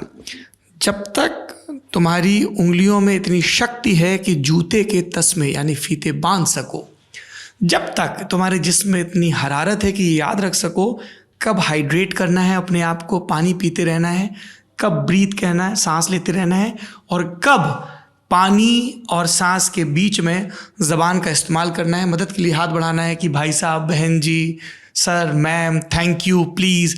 ये जगह कहाँ है? मैं यकीन के साथ कह रहा हूँ पूरे हिंदुस्तान में मदद के लिए नज़र, आँख, हाथ ज़रूर मिलेंगे। 2 से पूछोगे 4 बताएंगे। बाज़ार में घूम रहे थे, सब पूछे थे रुके कहाँ हैं, तो मैंने एक साथी से पूछा सब लोग ये क्यों पूछते हैं रुके कहाँ हैं? अरे बोले इसलिए पूछते हैं कि आप किसी दिक्कत में तो नहीं है, कोई मदद तो नहीं चाहिए, सब ठीक से है। आइए, ये बेहद शानदार किनारा हमारे देश का, हिंदुस्तान का आपका इंतज़ार कर रहा है। आप तीन लोगों ने हमें और हमारे करोड़ों दर्शकों को असम की राजनीति, असम के भूगोल, इतिहास, समाज के बारे में बताया। एक आखिरी सवाल बता दीजिए और फिर इसको क्लोज़ करते हैं। यहाँ का जो समाज है वो इक्वलिटी के लेवल पर हिंदुस्तान के बाकी समाजों के मुकाबले थोड़ा सा बेहतर है। ये बाकी देश कैसे सीख सकता है? क्या ये खासियत है असम के समाज की जेंडर इक्वलिटी को लेकर? देखिए, यहाँ पर जो भी संस्कृति है, यहाँ के जो भी फेस्टिवल्स है, सब लोग बड़े ही धूमधाम से मनाते हैं और एक साथ इकट्ठे मनाते हैं। इसमें कोई जात पात धर्म का कोई भी फ़र्क नहीं नज़र आता है। और यहाँ के जो असम के जो बिहू कहें या फिर कोई भी फेस्टिवल है, लोग इसका मज़ा भी लेते हैं, आनंद भी लेते हैं। और एक तरह से जो भाईचारा का जो एक मैसेज है वो हमेशा हम देखते आए हैं। तो ये एक हमारे ऊपरी असम में ख़ास तौर पर जो है हम देखते हैं कि ये कला संस्कृति हर मामले में जो है यहाँ पे सभी समाज, सभी धर्म, सभी वर्ग के लोग जो है काफ़ी अच्छे तरीके से मिलजुल के रहते हैं। और इसके लिए जो दादा ने बोला, इसके लिए बहुत ज़्यादा उसके लिए हम मानेंगे जो श्रीमंत शंकरदेव ने जो रिफॉर्म किया था, वो एक बड़ा सा फाउंडेशन उन्होंने किया था। जो कास्ट के, जो एंटी कास्ट जो था उनका पूरा होल मूवमेंट था उनका, एक प्रकार का रिलीजियस मूवमेंट नहीं, सोशल मूवमेंट टाइप का ही था उस टाइम पे। जो कास्ट को वो लेके थोड़ा इक्वलाइज किया, डेमोक्रेटाइज किया। नामघर जो है वो सबके लिए खुला होता है, वो हिंदू मुस्लिम जो भी हो नामघर में आके बैठ के वो पाठ पढ़ सकते हैं। सो वो एक बड़ा सा रेवोल्यूशनरी वो था उस टाइम पे, रेवोल्यूशनरी स्टेप था। सो वो उस हिसाब से शंकरदेव का बड़ा रोल वहाँ पे, भूमिका वहाँ पे है। जो असम का जो बाद में जाके सोसाइटी का आपने जो बोला इक्वलिटी के हिसाब से थोड़ा एडवांस्ड है, वो शंकरदेव का बड़ा श्रेय उसमें जाता है। जेंडर को लेकर भी? जेंडर का भी काफ़ी सारा था। शंकरदेव ने उनका जो परिवार का ही था वो उनको कभी आगे लाके वो रोल्स, जो सोशल रोल दिया था उस टाइम के हिसाब से हम देखें, उस हिसाब में वुमेन को भी साथ में लेके चला था उसमें। दो तीन तरह के हमें बाकी देश में, खासतौर पे उत्तर भारत में, जेंडर को लेके जो एक इनइक्वालिटी आती है। एक जो एक बहुत बुराई है दहेज, दूसरा कास्ट सिस्टम, मतलब लड़के लड़कियां जूझ रहे हैं कि इस कास्ट में शादी नहीं, उस कास्ट में शादी नहीं, और तीसरा रोजगार, वो एक स्वतंत्रता हो कि आप बाहर जाएं, पैसा कमाएं। ये तीन एक फैक्टर दिखते हैं कि एक सोशल नॉर्म्स कि लड़की आ गई तो साहब बोझ है, ये है, वो है। दूसरा एक जो लिबर्टी है कि आप इक्वली पार्टिसिपेट कर रहे हैं, चाहे त्यौहार हो चाहे रोज़गार हो, वो चीज़। और तीसरा जो शिक्षा को लेके, बाकी सब चीज़ों को लेके है, वहाँ वो पार्टिसिपेशन यहाँ बेटर कैसे है? आई एम श्योर यहाँ पे भी बहुत इम्प्रूवमेंट चाहिए होगा, पर क्योंकि जब यहाँ पे मतलब जो लड़का, यहाँ दहेज मांगते हैं आप लोग? नहीं, दहेज का तो यहाँ पे सिस्टम नहीं है। Very good. हाँ, तो दहेज का अभी का नहीं, ये पहले से ही नहीं रहा है कि ऐसा नहीं कुछ नया रिफॉर्म हुआ है, तो पहले से ही नहीं हो रहा है। मतलब दहेज का कभी यहाँ पे प्रथा नहीं चला है। Very nice. बट यहाँ पे obviously now we are catching up to some mainland, या मेनलैंड शब्द यूज नहीं करना चाहिए, कि जो रेस्ट ऑफ द इंडिया में जैसे नॉर्म्स चलते हैं वो यहाँ पे अभी चल रहे हैं। जैसे कि we now have big luxury weddings जहाँ पे संगीत होता है, मेहंदी होता है वगैरह, जो बॉलीवुड से इन्फ्लुएंस्ड होकर यहाँ से भी प्रेशर आ गया। पहले कैसी शादी होती? पहले वेरी नॉर्मल एकदम, जो एसएमएस ट्रेडिशन में, लोकल ट्रेडिशन में शादियाँ होती थी यहाँ पे। अभी खाना, जो खाना का हो गया या जो रहन सहन है, सब बॉलीवुड से अभी आ रहा है। तो वो यहाँ से एक इन्फ्लक्स हुआ है। तो अभी प्रेशर है, ऐसा नहीं। It is very difficult for youngster to get married because of the pressure कि कितना बजट का हो। कास्ट क्लैश रहता है, जैसे आपने शादी की है ना, तो कोई एक ही यहाँ नहीं कर सकते, वहाँ एक नॉर्म क्या रहता है? नॉर्म के हिसाब से ऐसा हम बोल नहीं सकते कि वो फैक्टर है नहीं। कास्ट का वो भी है फैक्टर, कि कहीं कहीं होगा कि ऑपोजिशन होगा कि ये कास्ट से है लड़का, लड़की उस कास्ट से है। लेकिन हम लोग देखते हैं जो वायलेंस जो हम बाकी इंडिया में देखते हैं कि वो एक वायलेंट लेवल में चला जाता है। नहीं, जैसे मैट्रिमोनियल ऐड निकलते हैं तो क्या ऐसे लिखेंगे कि एक गोगोई कन्या चाहिए, एक डेका कन्या चाहिए, एक शर्मा कन्या, ऐसे होता है क्या जो बाकी जगह होता है? ऐसे नहीं होगा, लेकिन there is always this conversation in our families that you know, लड़की या लड़का जिसके पे शादी करेगा तो रिलीजन देख लेना, एटलीस्ट असमीज हो तो अच्छा है। तो this kind of conversations are there. ये दो लाइन हो गई, रिलीजन देख लेना, रिलीजन असमीज हो, मतलब असमीज लड़का या लड़की देख लेना और रिलीजन भी देख लेना। This is a normal conversation, it happens in our families. पर ऐसा नहीं कि कोई अगर वो कर ले तो उसका लिंचिंग हो जाए, वैसा नहीं होता। मतलब यहाँ पे हम लोग बोल नहीं सकते कि कास्ट बाउंड्रीज है ही नहीं, लेकिन यहाँ पे रिलैक्स्ड है, थोड़ा relaxed compare to other parts of India. एक आपसे पर्सनल सवाल पूछ लूं? आप अपर असम से हैं और आपकी पत्नी नागालैंड से हैं, तो जब आप दोनों ने शादी करने का तय किया तब आपके रिश्तेदारों की क्या रिएक्शन थी? तो ये पॉजिटिव रिएक्शन ही थी, क्योंकि एक उसमें डायनामिक्स अलग है उसमें, क्योंकि आसाम का नागालैंड के साथ एक इमोशनल अटैचमेंट भी पहले से है कि वो लोग सोचते थे कि एक साथ एक टाइम पे हम लोग एक साथ ही थे। सो एक हिसाब से मतलब ये इमोशनल रिकनेक्शन टाइप का ना, इमोशनल बॉन्डिंग, उस हिसाब से थोड़ा पॉजिटिव ही और रिएक्शन उसमें एक बहुत इंपॉर्टेंट फैक्टर है, जब कोई हम दूसरे टाइप की लड़की से या शादी होता है, लड़का से शादी होता है, तो पेरेंट्स हम ये भी पूछते हैं कि क्या पढ़ाई लिखाई किया है। तो my brother when he married a different community, तो क्या पढ़ाई लिखाई है, तो बोला कि IIM से पास हो रहा है, तब चल जाएगा छोड़ो। तो वैसा टाइप का मेंटेलिटी है, मतलब कि class factor and education is also very important. तो वो भी class factor is very important है। हाँ नहीं वो तो है, क्लास फैक्टर, एजुकेशन फैक्टर। मेरी जब हमारा विवाह हुआ तो वो भी ऐसी अंतर जाती है, तो उसमें भी मेरी माता जी ने बड़े गर्व से कहा कि जितना मेरा लड़का पढ़ा है JNU से MA MPhil, उतनी ही मेरी होने वाली बहू भी पढ़ी है JNU से MA MPhil, है ना, बहुत पढ़ी लिखी है। तो तमाम रिश्तेदार कुछ एक उससे शांत हुए थे, कुछ एक नहीं हुए थे, तो वो उनका नुकसान। चलिए, माँ से बात शुरू हुई थी, माँ पर बात खत्म हो रही है। जब आप हिंदुस्तान में होते हैं तब आपकी एक माँ और खूब सारी मौसियाँ होती हैं, और यहाँ मैं एक मेटाफर का रूपक का इस्तेमाल कर रहा हूँ अलग अलग कल्चर्स के लिए। रूहानी जी, आपको बहुत शुक्रिया कि आप अपने मजबूत बाजुओं के साथ इतनी देर से कैमरा साधे हुए हैं, जो कि आसान नहीं है। हम लोग 2-2.5 घंटे से बात करें, 2-2.5 घंटे he is holding it like this.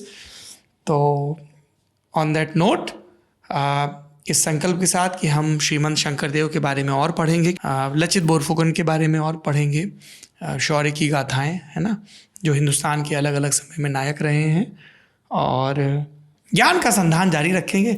सीखने में बड़ी मौज आती है, उत्सुकता बनी रहेगी, उत्सुकता बची रहेगी। हम अलग अलग वन प्रांतों में जाते रहेंगे। आप बने रहिए ललन टॉप के साथ। आप सभी का बहुत बहुत शुक्रिया, धन्यवाद।